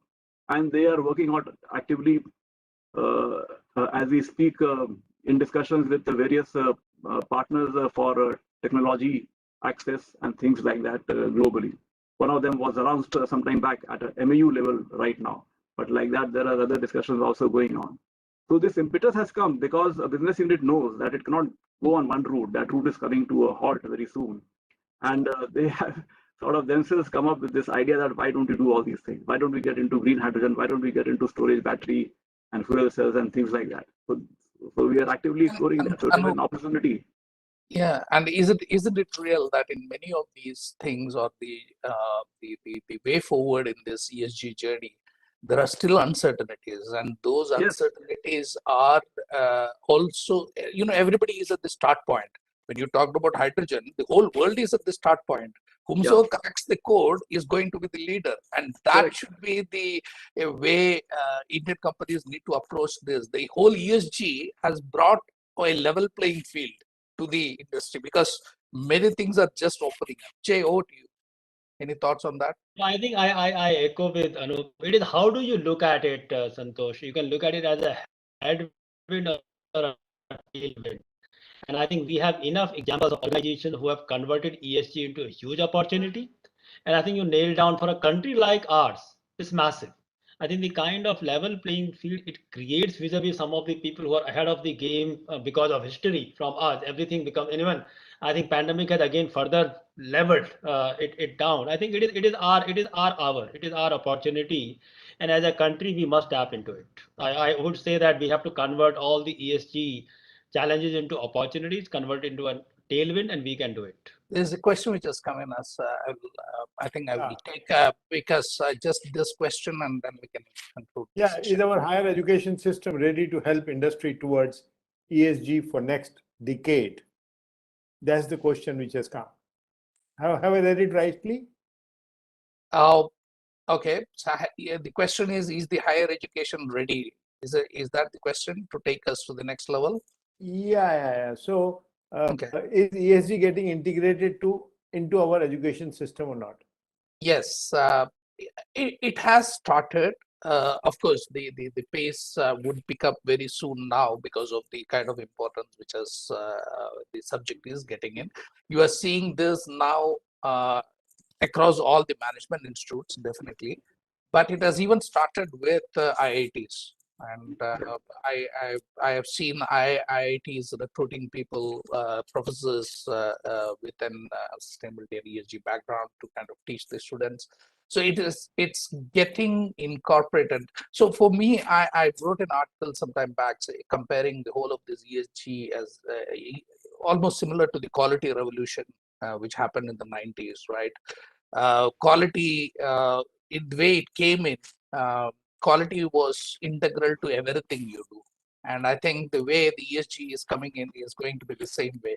Whether you are an accounting professional, ESG is going to be critical for you. Whether you are a supply chain professional, ESG is going to be critical for you. Yeah. If you are a chartered, so even a law professional, ESG is going to be critical. So I think the way it is going to progress is that ESG will go the quality way. In the 90s, you have a quality assurance, quality control, all those kind of things. But if you look back today, how many quality control departments are there? It got integrated, right? I mean, if you are an HR professional, quality is part of that now. So I think the way forward is going to be that it will get integrated to every stream of study. Lovely. Thank you very much. We cannot close without getting a question from Mr. Sailesh Haribhakti. He's a great evangelist of ESG today. It was a fantastic session, and I particularly am impressed by forget the headwinds and the tailwinds. I'm just impressed by the progress everybody is making. And I know that all of you in your own organizations are doing a fabulous job. Just tell me, each one of you, what is it that you want as the most significant outcome? Action, as Jairam said.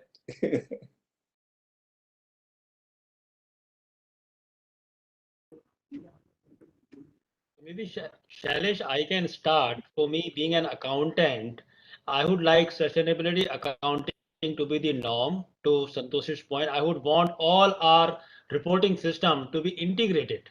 I would like all our systems start measuring enterprises on the carbon emission that they are making, not only on the profit that they are making because of carbon, but also the cost that they are kind of incurring to the planet. Yeah.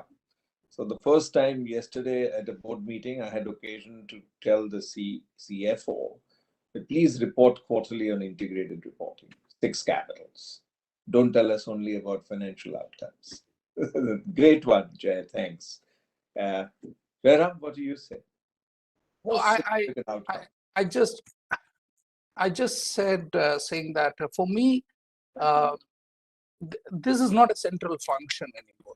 I want to see this integrated, and there is nothing as separate in this. Whatever we talk about, there is nothing separate if you really look at it. As Jay mentioned, in the accounting, it needs to be integrated. The cost of natural capital, the cost of social capital need to be integrated. It's the only way forward. And you need to kind of reduce the inefficiencies in your value chain. So circularity, circular economy is a necessity. I mean, that's the only way you can go. So I think the understanding that it is integral to the way the humanity will move forward and integrate it in every stream of business would be my key.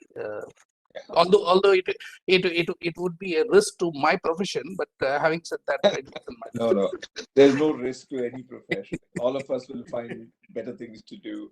But Mr. Sahai, your last word as the 2.5 lakh crore market cap L&T. Well, Mr. Haribhakti, what you said reminded me of what I heard in a conference of the IIRC, International Integrated Reporting Council, some years ago in London. And where I think it was Mervyn King, I think, who said it. But he said that every number that we deal with, whether it is a whether it is an environment number or a social metric number, every number is actually a financial number. It is only that some numbers are already financial and some numbers are pre-financial. They are going to reflect in your financial outcomes. So you have to keep that in mind. Absolutely wonderful. Thank you all. It was a terrific session. Thank you. Thank you very much. Thank you very much, Santoshji. Thank you very much, Atulji. Thank you very much, Jay, and for joining us at such a short notice. We have just 30-second break for a video from IMA and from L&T, if you'll kindly allow, sir. Please. Our blue planet, our green future. The world is learning the new 3 Rs: reuse, reduce, and recycle. We are redoubling our efforts at going green. We've built over 3.2 million square feet of green buildings. We are discovering wealth in waste. We are making every unit of energy go the extra mile. For over 80 years, we have been creating happier, brighter tomorrows. 8 decades of trust. Larsen & Toubro.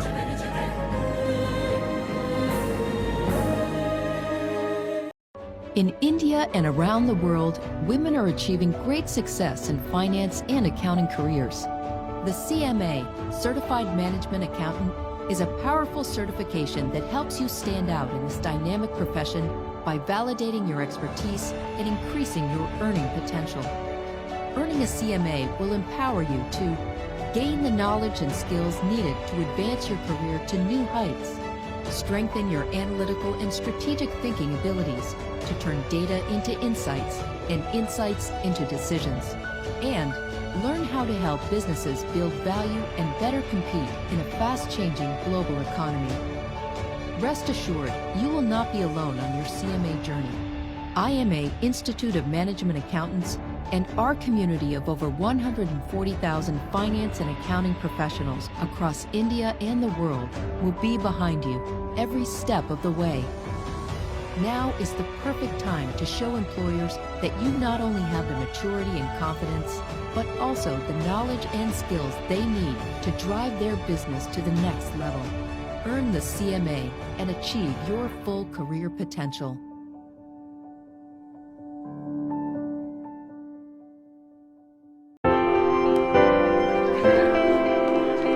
Excuse me, what will you do with your first salary?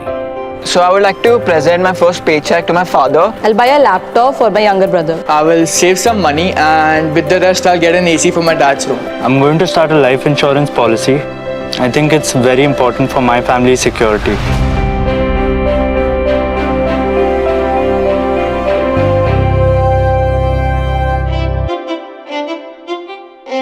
So we move on to our third and final panel discussion on harnessing digital opportunity. India has been making huge gains on IT services opportunity, and now it is time for India to make it big on the digital opportunity as well. Courtesy Jio and Zoom, we could run not only our businesses and education, but also our weddings and other social functions during the pandemic. That's the power of digital that India, 100 crore people of India have experienced. The discussion on this is between IOD Mumbai Chairman Mr. Sailesh Haribhakti, whose introduction is already with the audience and speakers know him so well. We welcome our guest of honor and distinguished speaker, Mr. Gopal Vittal, Managing Director and CEO of Airtel for India and South Asia, and I am Kolkata alumni and an earlier very successful global career of 20 years with Unilever across India, China, Indonesia, and Thailand, etc. While Mr. Vittal is busy transforming a telecom company into a digital company, we would like to hear from him about the strategic changes he's making in capturing digital opportunity at Airtel and his advice for other players. We also welcome our guest of honor and distinguished speaker, Mr. Ganesh Natarajan, an author, a digital wizard of India, a star alumni of IIT Mumbai, and also of NITI. holding multiple board positions at SBI, Honeywell, Hinduja Group, Principal AMC, and many more, is surely going to be interesting and exciting too. He is highly recognized globally for his two great success stories of Aptech and Zensar, and many more as well.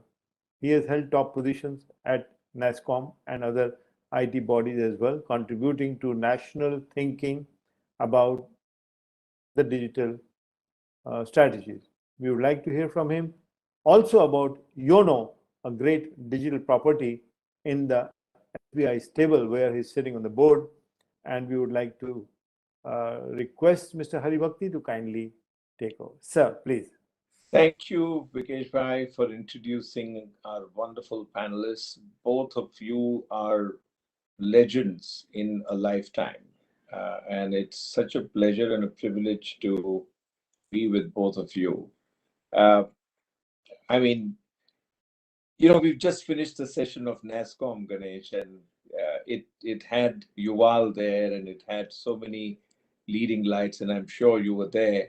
So maybe you want to share how digital in India is going to be influenced by not just the dramatic changes that we're all seeing, but also by the cautionary signals that are coming out of people like Yuval, who's saying we need to rein in the ill effects of artificial intelligence and machine learning. So over to you, Ganesh. And thank you very much, Shailesh, and pleasure for me to be here. And thank you, IOD, for inviting me.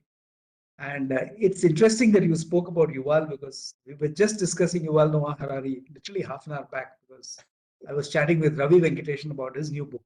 And the new book is What the Heck Do I Do with My Life? And we were actually talking about what Yuval Noah Harari rightly says, that we'll all live much longer lifetimes. Every 15 years, you have to develop new skills. And it's going to be a very, very different kind of planet that we live in. So to answer your question, I think, see, there are, and I heard that in ESG also, in the final question on headwinds and tailwinds. At the end of the day, digital is a great enabler. I mean, today there would be, I remember speaking at a conference in Abu Dhabi 4 years back on digital transformation. And like everybody else, I had a sinusoidal curve which says, you know, which are the industries at the top end of digital, bottom end. Something has to be at the bottom. So by mistake, I put oil and natural gas. And one very aggrieved Arab sheikh got up and said, "Sir, in ADNOC, we are doing so much digital. How dare you put us at the bottom?" So I quickly dropped that slide from future presentations. And everybody's in digital. And the minute something takes a world by storm, there's always going to be, you know, fans and naysayers. And there is no doubt that every action has an equal and opposite reaction. I have a very good friend called Martin Migoya, who runs this amazing digital company called Globit, listed on the New York Stock Exchange.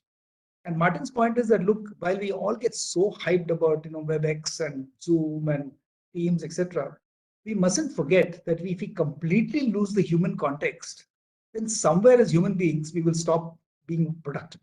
I think that's the flip side. And AI, of course. I mean, there is a new role that is very popular in the IT industry called the AI ethicist role. Okay, somebody who can look at AI ethically so that it doesn't become a torment for the world. So I think these are all going to happen. But one thing that we cannot deny, I think, that, I mean, I do a lot of work with the Ministry of IT, and we don't know when India will become a $5 trillion GDP economy, but we are pretty sure that by 2006 latest, the digital India will be $1 trillion. I mean, you mentioned IT services and NASSCOM. I mean, that's growing unbelievable pace, and we'll probably be 350 billion by 2026. And the interesting part is the whole ecosystem of digital India, which is all the platforms and everything, and we can talk about that later. But those will contribute the balance 650 billion. Now, those platforms, I mean, today Nandan, of course, has done a great job with UPI. But if you go beyond UPI into digital platforms for agriculture, for SMEs, for skills, for education, literally every part of the country, thanks to the National Optic Fiber Network, will be amenable to platform economies. And you're going to see a very different India. So I think I'm a great optimist on digital. I think applied judiciously, applied well, it can completely transform. And honestly, that's what we're all excited about. Thank you, Ganesh. Mr. Vittal, I'm seeing the amazing way in which Airtel is getting transformed. And I also know that levers came out of a very large program of ESG. And so you have had the fantastic vantage point in both these companies, and you can fuse both these ideas and talk about why, just as the future vehicle will be computers on the road virtually, why future of telecom will be instantaneous connect of all humans across the globe. Over to you, Mr. Vittal. Thank you. Thank you so much for having me over. It's a real honor to be here. I think the pandemic has clearly, accelerated the pace of digitization, as we all know. But, for me, the way I would like to think about it, Mr. Haribhakti, is really three questions that kind of, strike me, especially as I looked at that session that's been planned. Number one is, what does really digital transformation mean for a company today? Number two is, how do you make it happen? And number three is, what should you do if you're kind of, a CEO or a board member or a leader in the company? So just taking that first question first, which is, what does really digital transformation mean? For me, it means one of three things. Either it means get more growth, or it is about reducing cost and making the business more efficient, or it's really helping the business get into adjacencies. And I do want to give you a few examples from me just to sort of bring it alive. So, take the objective of getting more growth. Either it's more consumers or more share of wallet or lower churn, so that you actually hold customers for longer. And I think this will come from more personalized, more tailored, more complete solutions. So one of the examples, for example, that we have within the company is something called Open Telco. Now, we're in a business, very strange business, where we are remembered when we don't work, not remembered when we work. And that's the nature of the business that we're in.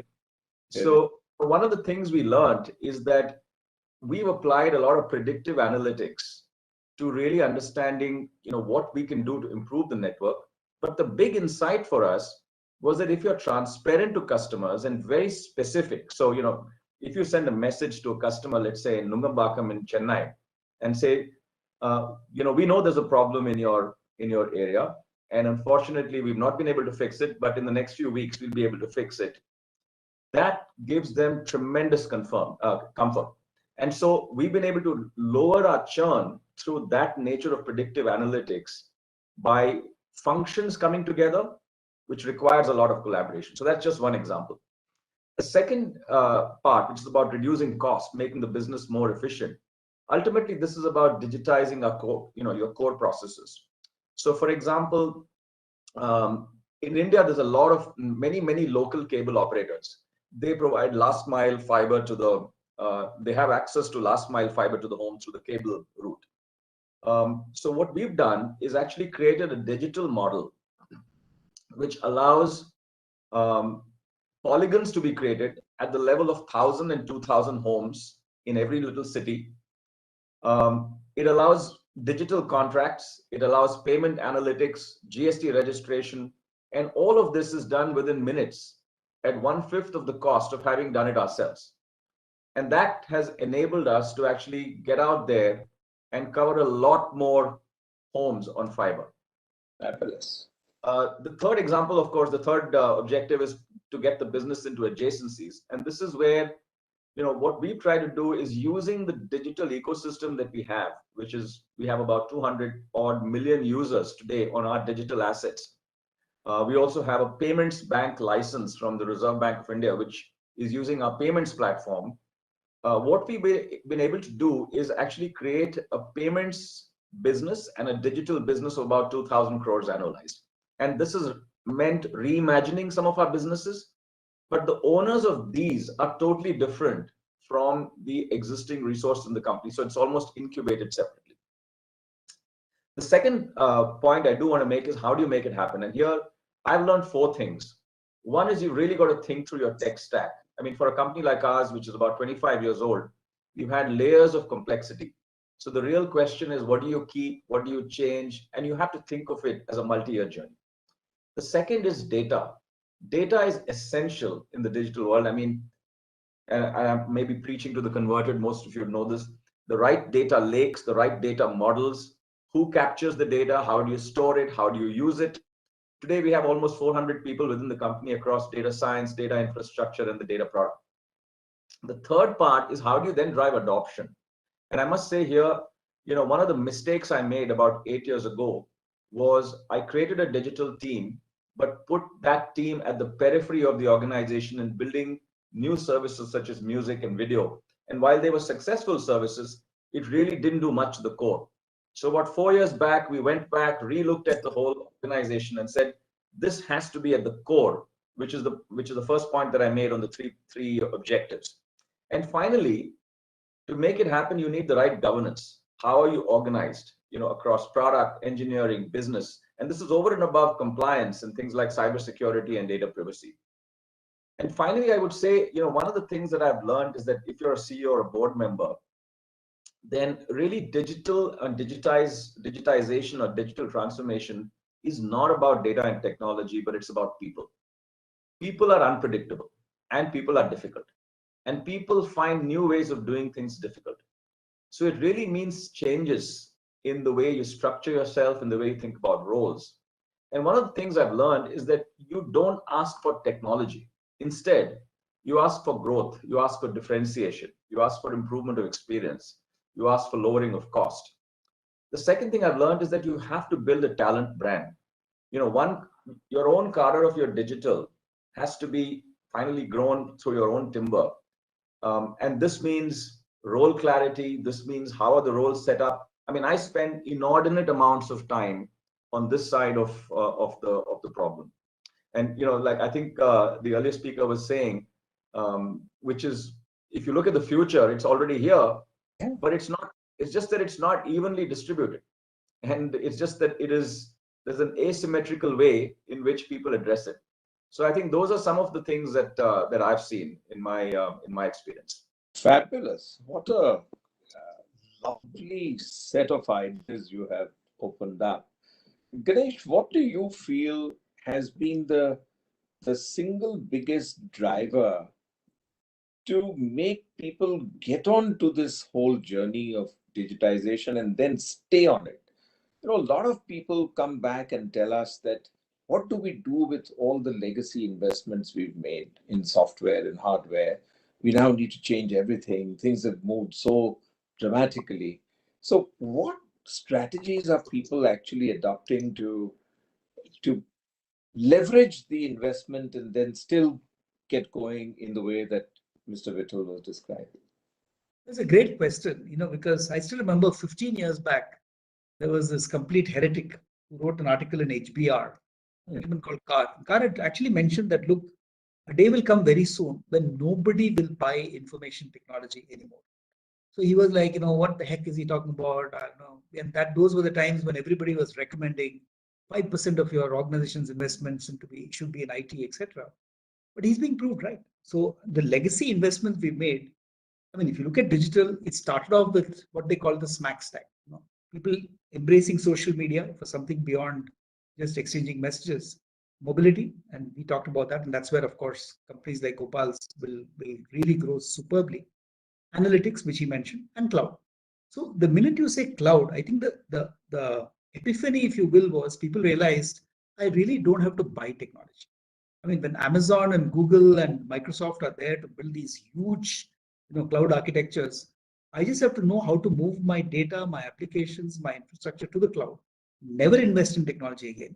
And as Mr. Carr had pointed out, you will buy tech information like you buy electricity. I mean, when you need your house to be lighted up, you don't go install a power plant. I mean, you just put in a line. So similarly, that's what happened. I think cloud is making us really everything as a service. So I think that's the epiphany. And to your other point, Shaileshji, about drivers, the biggest driver was COVID, if you ask me honestly, because suddenly social distancing and people working from home became a mandate rather than something optional. So the original idea of people clustering around a coffee table and discussing, etc., we forcibly got separated, and people discovered the power of digital. Today we have to rediscover what I was saying earlier. We have to rediscover the power of physical proximity, And again, a lot of companies are experimenting with AI to say, for instance, I mean, if you say the best innovation came from a chance meeting over lunch or a drink or the coffee table, can we simulate that? So there is one company which has teams of people, 50 to 300 working together.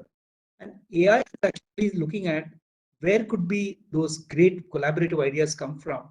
And every Friday at 4 o'clock, you mandatorily are told that today you have your own coffee, he's having his own coffee. You're in Mumbai and the other person is in Buenos Aires. But you are forced to get together by a predictive analytics model, which says that if these guys spend an hour chit-chatting, great ideas will come for the organization. Okay, fabulous. This is one of the very positive ideas that I've seen happening. And just to comment on what Gopal said, I completely agree with him. In fact, the science of digital says that it starts with productivity improvement, moves to experience improvement, but like we see in our lives with Netflix and Amazon, and then moves to complete business model change. And business model change is where the big money is, what Jeff Bezos' Amazon has shown. And his other point, the 4 drivers that he mentioned, I'll just add 2 more. Design thinking, which is the ability to craft customer journeys, employee journeys, which were almost impossible to do. At State Bank of India, for instance, we are thinking of 2 new digital journeys every month.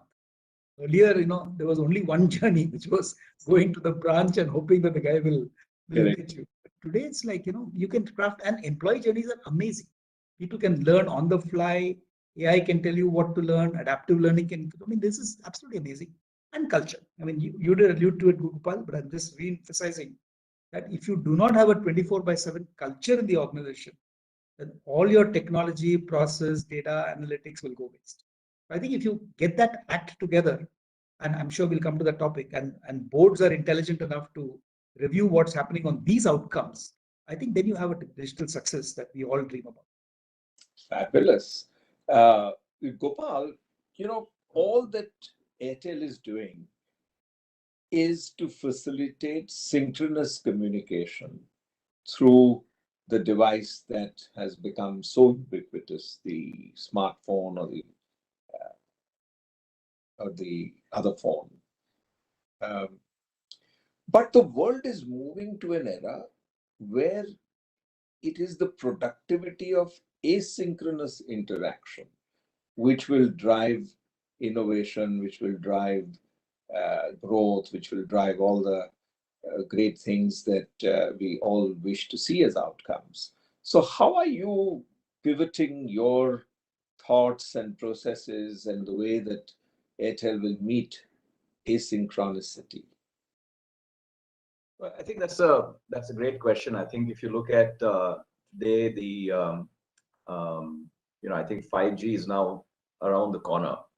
And if you look at 5G as a technology, what it really does is that, number one, it has massive capacities of, massive chunks of spectrum, which can really create massive capacities and blazing speeds and so on. The second thing that it does is it has much lower latency.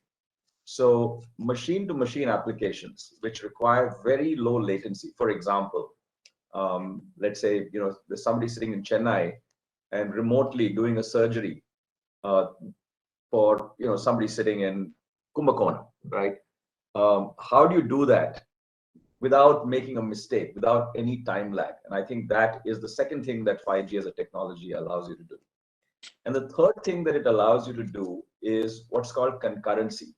One of the challenges of a radio network, and India has, of course, leapfrogged the fixed broadband net, technology and gone straight to wireless, which I think is the right thing because it's much cheaper for a country like India with low revenue per users to actually go wireless rather than through fixed broadband.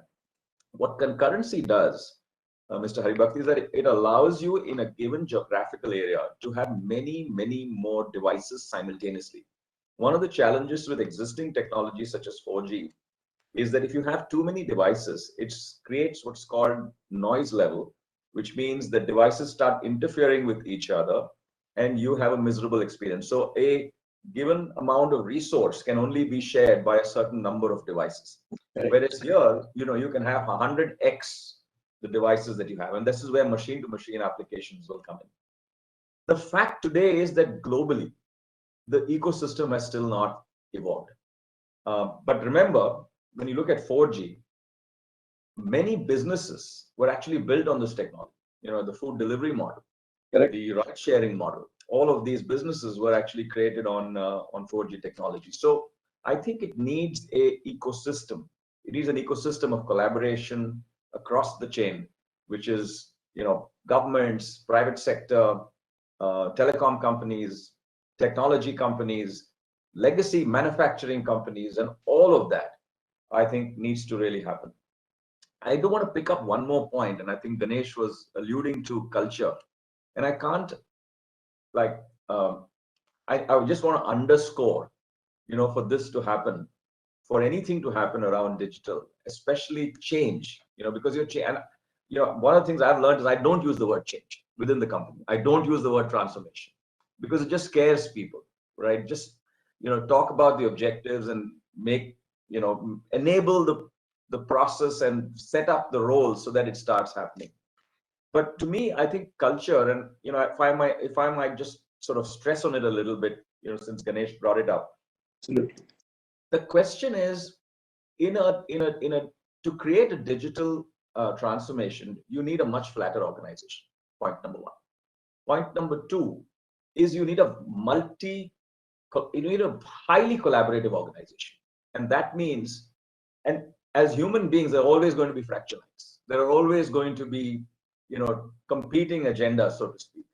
So how do you, as a board, or how do you, as a CEO, have authentic conversations around those fracture lines with teams that are empowered across product, engineering, business, and keep the customer at the center of all of those conversations? And I think that, to me, has been my biggest lesson.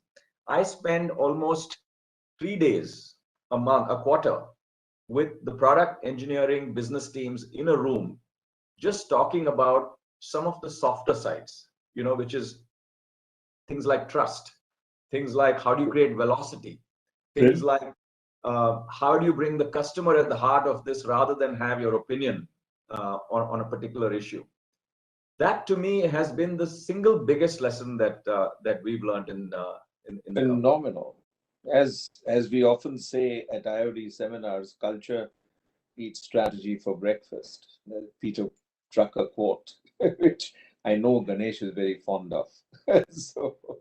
But that's quite profound and so important. And thanks for those insights on what 5G is going to deliver. And it's a world where we are thinking about satellite-based Wi-Fi, and we are thinking of ubiquitous Wi-Fi. And no wonder the government is saying that data center creation will be treated as infrastructure. It almost appears to me that Airtel will pivot to being an infrastructure company from a services or a product company. That's the path that the whole world is going to take to keep all of us talking to each other in a sensible way. Very insightful. Ganesh, can you talk to us about the metaverse and why suddenly the entire conversation seems to have pivoted to creating this new world around us in which we would have a completely different four-dimensional ability to communicate, interact, buy, sell, do whatever, learn, unlearn, whatever. Okay, so let me preface that, Shaileshji, by two historical examples. Go back almost 15 years. There was an entity created on the internet called Second Life. In fact, I remember I was running Zensar. Glad you're nodding your head. You've never heard of it. And I remember at that time, if you thought you were James Bond, you could give yourself the James Bond avatar, and you could hide yourself, and you could wander around a non-physical universe. And I remember in Zensar, we created a full Zensar campus there, and we actually met a person dressed as a wolf. That wolf was his avatar. We interviewed that person in Second Life. Finally, we said, hey, we love what you're saying. Now can you meet us in this real life? And we came and met us in Pune in the Zensar campus. We hired him. So this is your, what we call phygital, and so many words we use. This is the modeling of the virtual world and the real world. So that's one data point. Second data point, I'll take you to what Paul Doherty actually spoke in NASCOM even this time. But Paul, in the World Economic Forum in Davos, I think it was 3 years back or 4 years back, he presented his case for what he called the dark reality, DARQ, which he said is the future. And if you quickly look down that list, D is distributed ledgers, which is a euphemism for blockchain. Then A is, of course, artificial intelligence and analytics. R was mixed reality, what Satya Nadella of Microsoft had started talking about, which is augmented reality, virtual reality. And the fourth was quantum, Q. And Q, of course, I mean, today quantum computing and 5G is all exactly what Gopal said. So if you take the dark reality and you put that with Second Life, what Mark Zuckerberg is talking about in metaverse is exactly that. Correct. It's also, interestingly, since I love talking about culture and psychology, the psychology of individuals, especially the digital natives, is please leave me alone. Okay? Don't push advertising at me. Don't push webinars at me. Okay? I don't want to hear anything that you guys are saying. When I need something, I'll go find it out myself. So it's the pull-based mechanism of information access, which is going to score over push-based access. Absolutely. So in this context, it's already happening on Twitter. I mean, honestly, I read only one newspaper. I don't need the Times of India. I don't need the Economic Times.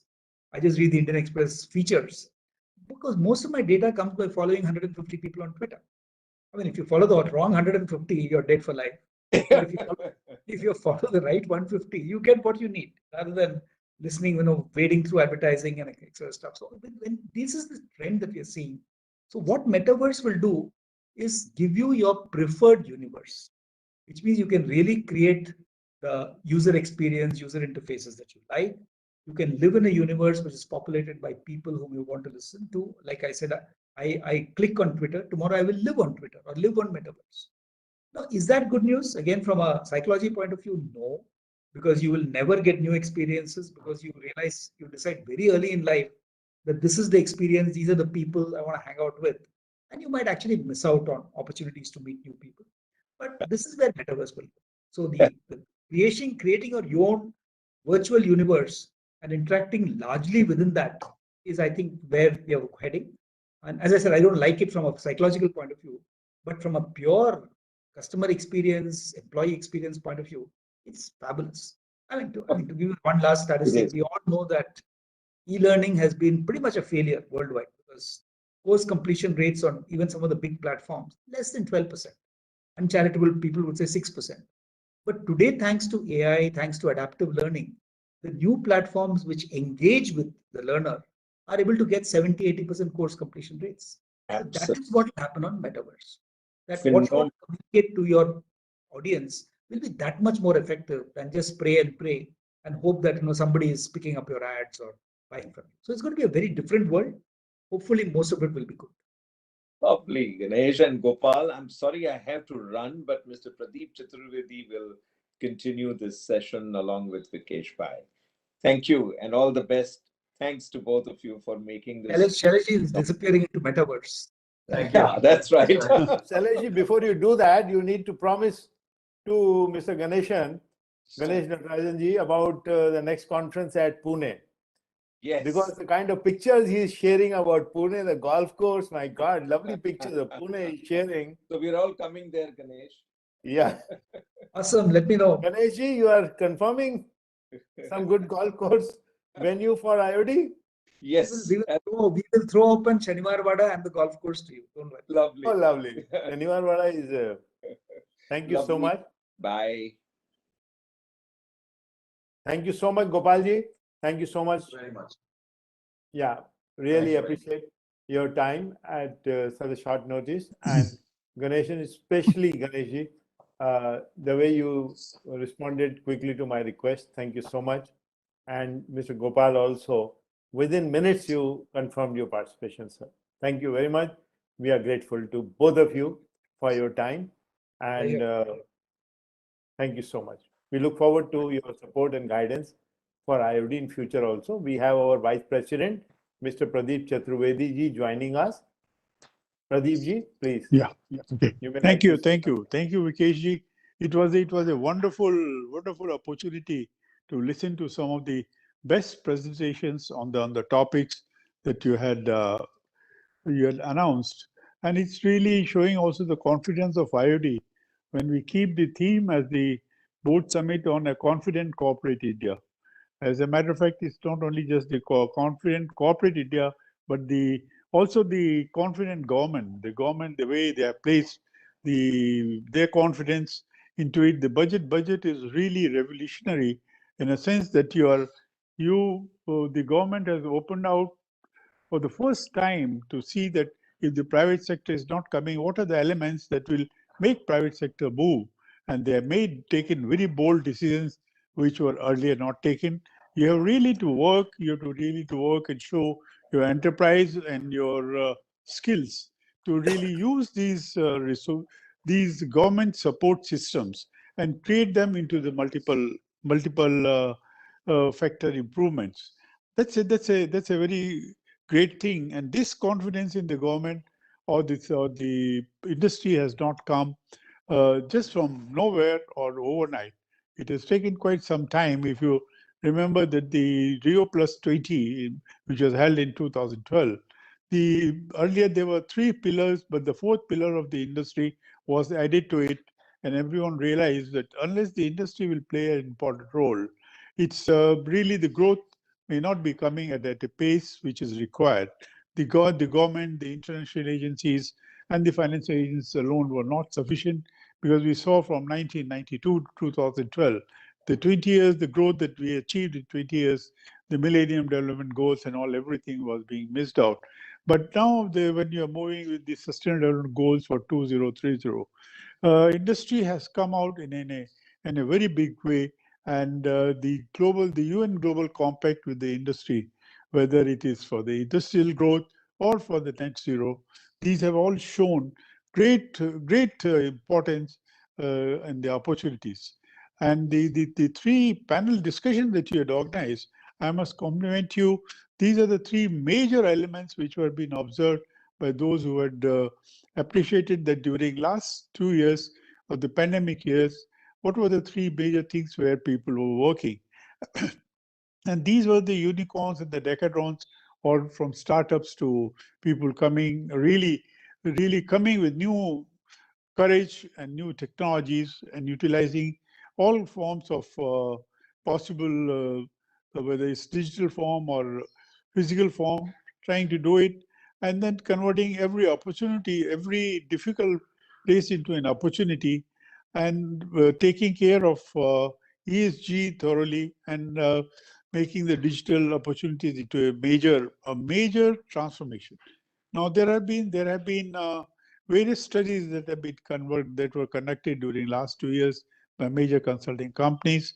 It has been shown that whereas earlier we were thinking that the unicorns are as if they are the difficult thing, they cannot come. But a large number of Indian companies have shown how they have changed the face of the industry, how they have brought around the economic growth in the industry, and that is the fastest thing. And the digital education and the digitalization of the whole system, the rate at which we have been able to do it is phenomenal. There have been some companies with major infrastructures who could move faster, and others could move a little slow. But in due course of time, they found in 6 to 8 months, which would be considered as the laggards, also came at par, and then combined all these unicorns and the startups have really transformed in a big way. And that has also pushed the larger companies to think as to at what pace they must move. They could not have grown at an incremental increase, but they must also look out for a factor increase. And you have found that many of the major industries have really done this change. Now, with the corona pandemic, as well as the climate change issues that were really central stage, everyone was really thought of the problem of the carbon emissions and the carbon economy. How do we decarbonize the whole economy? How we move towards net zero? And that is, again, the industry really looked out for enterprise, and also looked out for skills development, skills of different kind. And therefore, very recently, I mean, what you must have heard only from last month onwards, a different meaning of CSR. Earlier, we thought this corporate social responsibility alone, but now the new words are after the Glasgow conference, what people have really started talking about. C stands for competence, the S for sustainability, therefore we have to really change. We have to change the whole system that was being talked about earlier, and the resilience which was talked about during the pandemic. But resilience became a much bigger force after the Glasgow conference. Although some people feel that the net zero targets which were being suggested between 2030 and 2050, India did not agree. But there's a very specific reason. Let me tell you, I've been into this sector, energy sector, for last 40 years, and I've attended various world energy congresses. I remember in 1992 when we had a World Congress in Madrid, the Chinese vice premier got up, and everyone in the panel was criticizing that coal should move out. He got up and said, "Look here, if I have coal, I'll use coal, whether the world likes it or doesn't like it." Now, the bold statement which our Prime Minister made at Glasgow, that we will attain net zero, but we'll attain by 2070. This shows that the kind of investments that we have made, when will we be able to really get the returns out of them, and then we'll be able to achieve. By 2070 is the point, taking into consideration all the coal-operated plants and how the new technologies will change the whole face. We might attain by 2050 or by 2060. The UN Compact on Industry for Net Zero, which was started, has been signed by some very major companies in India and who have made that change, which include Mahindras, which include Adani's, and the Adani Green Energy, Adani Transmission, Bharat Airtel, ITC, JSW Steel, JSW Energy Limited, NTPC, of all the company, the public limited, and the Renew Power. They were the first ones to sign on it. Similarly, they also asked the various cities and the local administrations. And one of the first was under the government of Uttar Pradesh, the city of Ayodhya's local administration signing on to the net zero commitment of the UN Compact.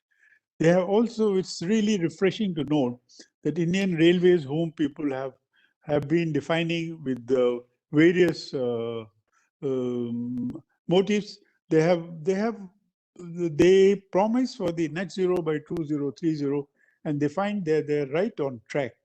They have done most of the electrification, and these I'm just giving a few examples where industries have played their important role, and with the support, because we always thought that private sector alone is not sufficient to play the role, and because we have to bring around a revolutionary change also in the infrastructure, the whole infrastructure, and if the private sector gets support from the government, they would be able to do it. An important thing on digitalization is the education system that we have to do. For example, along with it, if you're moving on to the cleaner technology. Now, if I am promoting hydrogen or energy, or I'm promoting the electric vehicles, look here, we can't be just developing the electrical vehicles and applying the engineering principles and applications which are done only for mechanical engineering, or we are without teaching on the energy engineering. If we still teach them with an outdated system, with the automated control systems, how are we going to do it? The government has, for the first time, really looked into the higher education policy and brought into these elements, put in more money. Maybe after they say after 1956, the percentage investment had gone up for the first time, first percentage of GDP. This will have a remarkable impact when the academic facilities will support the industrial development, and I'm sure the way the competence, the sustainability, and the resilience that is being done, we must realize that when most of we have been through the award system that IOD has. We have the Golden Peacock Award every year. We look into some 1,000 applications or so. We find that some of the companies, our major companies, are far ahead of the global leaders into those sectors. The principles that they adopt, the measures that they are having, or the corporate governance practices. Similarly, for sustainability, now let me just give you that there is a difference between net zero and carbon neutrality. Now, these two are not interchangeable words, just as sustainability and sustainable development have never been, although the people have been using them interchangeably. Carbon neutrality means that all through your journey, you've got to be using the methods which are carbon neutral. And then you attain the net zero goal. Whereas net zero goal, you can do even by marketing your carbon emissions for some other purpose. Now, this is why the Glasgow conference makes a remarkable change and the whole attitudinal change in thinking, that you talk of competitiveness, you talk of sustainability, and sustainability all along the path with the carbon neutrality and the resilience, which is different from flexibility, and resilience in the Himalayan regions or the hilly regions, and even in the coastal belts all over the world. These are the things which are required, and we have even focused on simple principles on the living lifestyles, and these lifestyles have to undergo major changes. Industry has played through its CSR funds. Worldwide, it has played an important role. And some of the major revolutionary things that you have seen in India are really the effort of many of the private industries under the CSR route. One of them is the schooling education, which has been done by Airtel, the program which has been recognized now worldwide. We can talk of many of the companies, but I'm very sure that these three things, that the three subtopics on which our Mumbai chapter at regional office has focused, that is on the launching of decathlons, or what you say, the role of the startups and how they have really impressed. If the public sector or the public sector banks or the banks were not available or were not willing to support here, they had no problem attracting funds for the ideas that they had. The actioning of the ESG, the way the various companies have done, the ESG rating systems, which have got 14 different elements, have really brought around a remarkable change. And what Prime Minister gave out as the five-point principles at the Glasgow conference has also made everyone to sit up and think of the revolutionary transformation, not just transition into the whole world as to what we need to do. I'm sure this effort by the West Zone with Mr. Vikesh Walia, Mr. Shailesh Haribhakti, and all of them has been a remarkable thing, reflecting what IOD has been making it a permanent journey for the last 30 years. And this is our simple contribution to the humanity at large, not only in India, but the worldwide. And I must compliment all our regional office. Vikesh, thank you very much for inviting me for this, to be a part of this important discussion. Thank you very much, sir. Thank you so much, sir. Thank you so much. Thank you very much. We sincerely appreciate your valuable time to us, and we look forward to your support and good wishes ahead also. Yeah. Thank you, sir. Thank you. Thank you. So, Ravi, time to play the videos once again. Before that, I would like to thank all the participants, all our valuable speakers for their time, and our partners, the Association of Accountants and Financial Professionals in Business, IMA, Institute of Management Accountants, Larsen & Toubro Limited, and supporting partner, Bombay Stock Exchange. So, Ravi, can we please play the videos once again finally? Thank you very much, everyone, and we look forward to meeting you soon for another conference.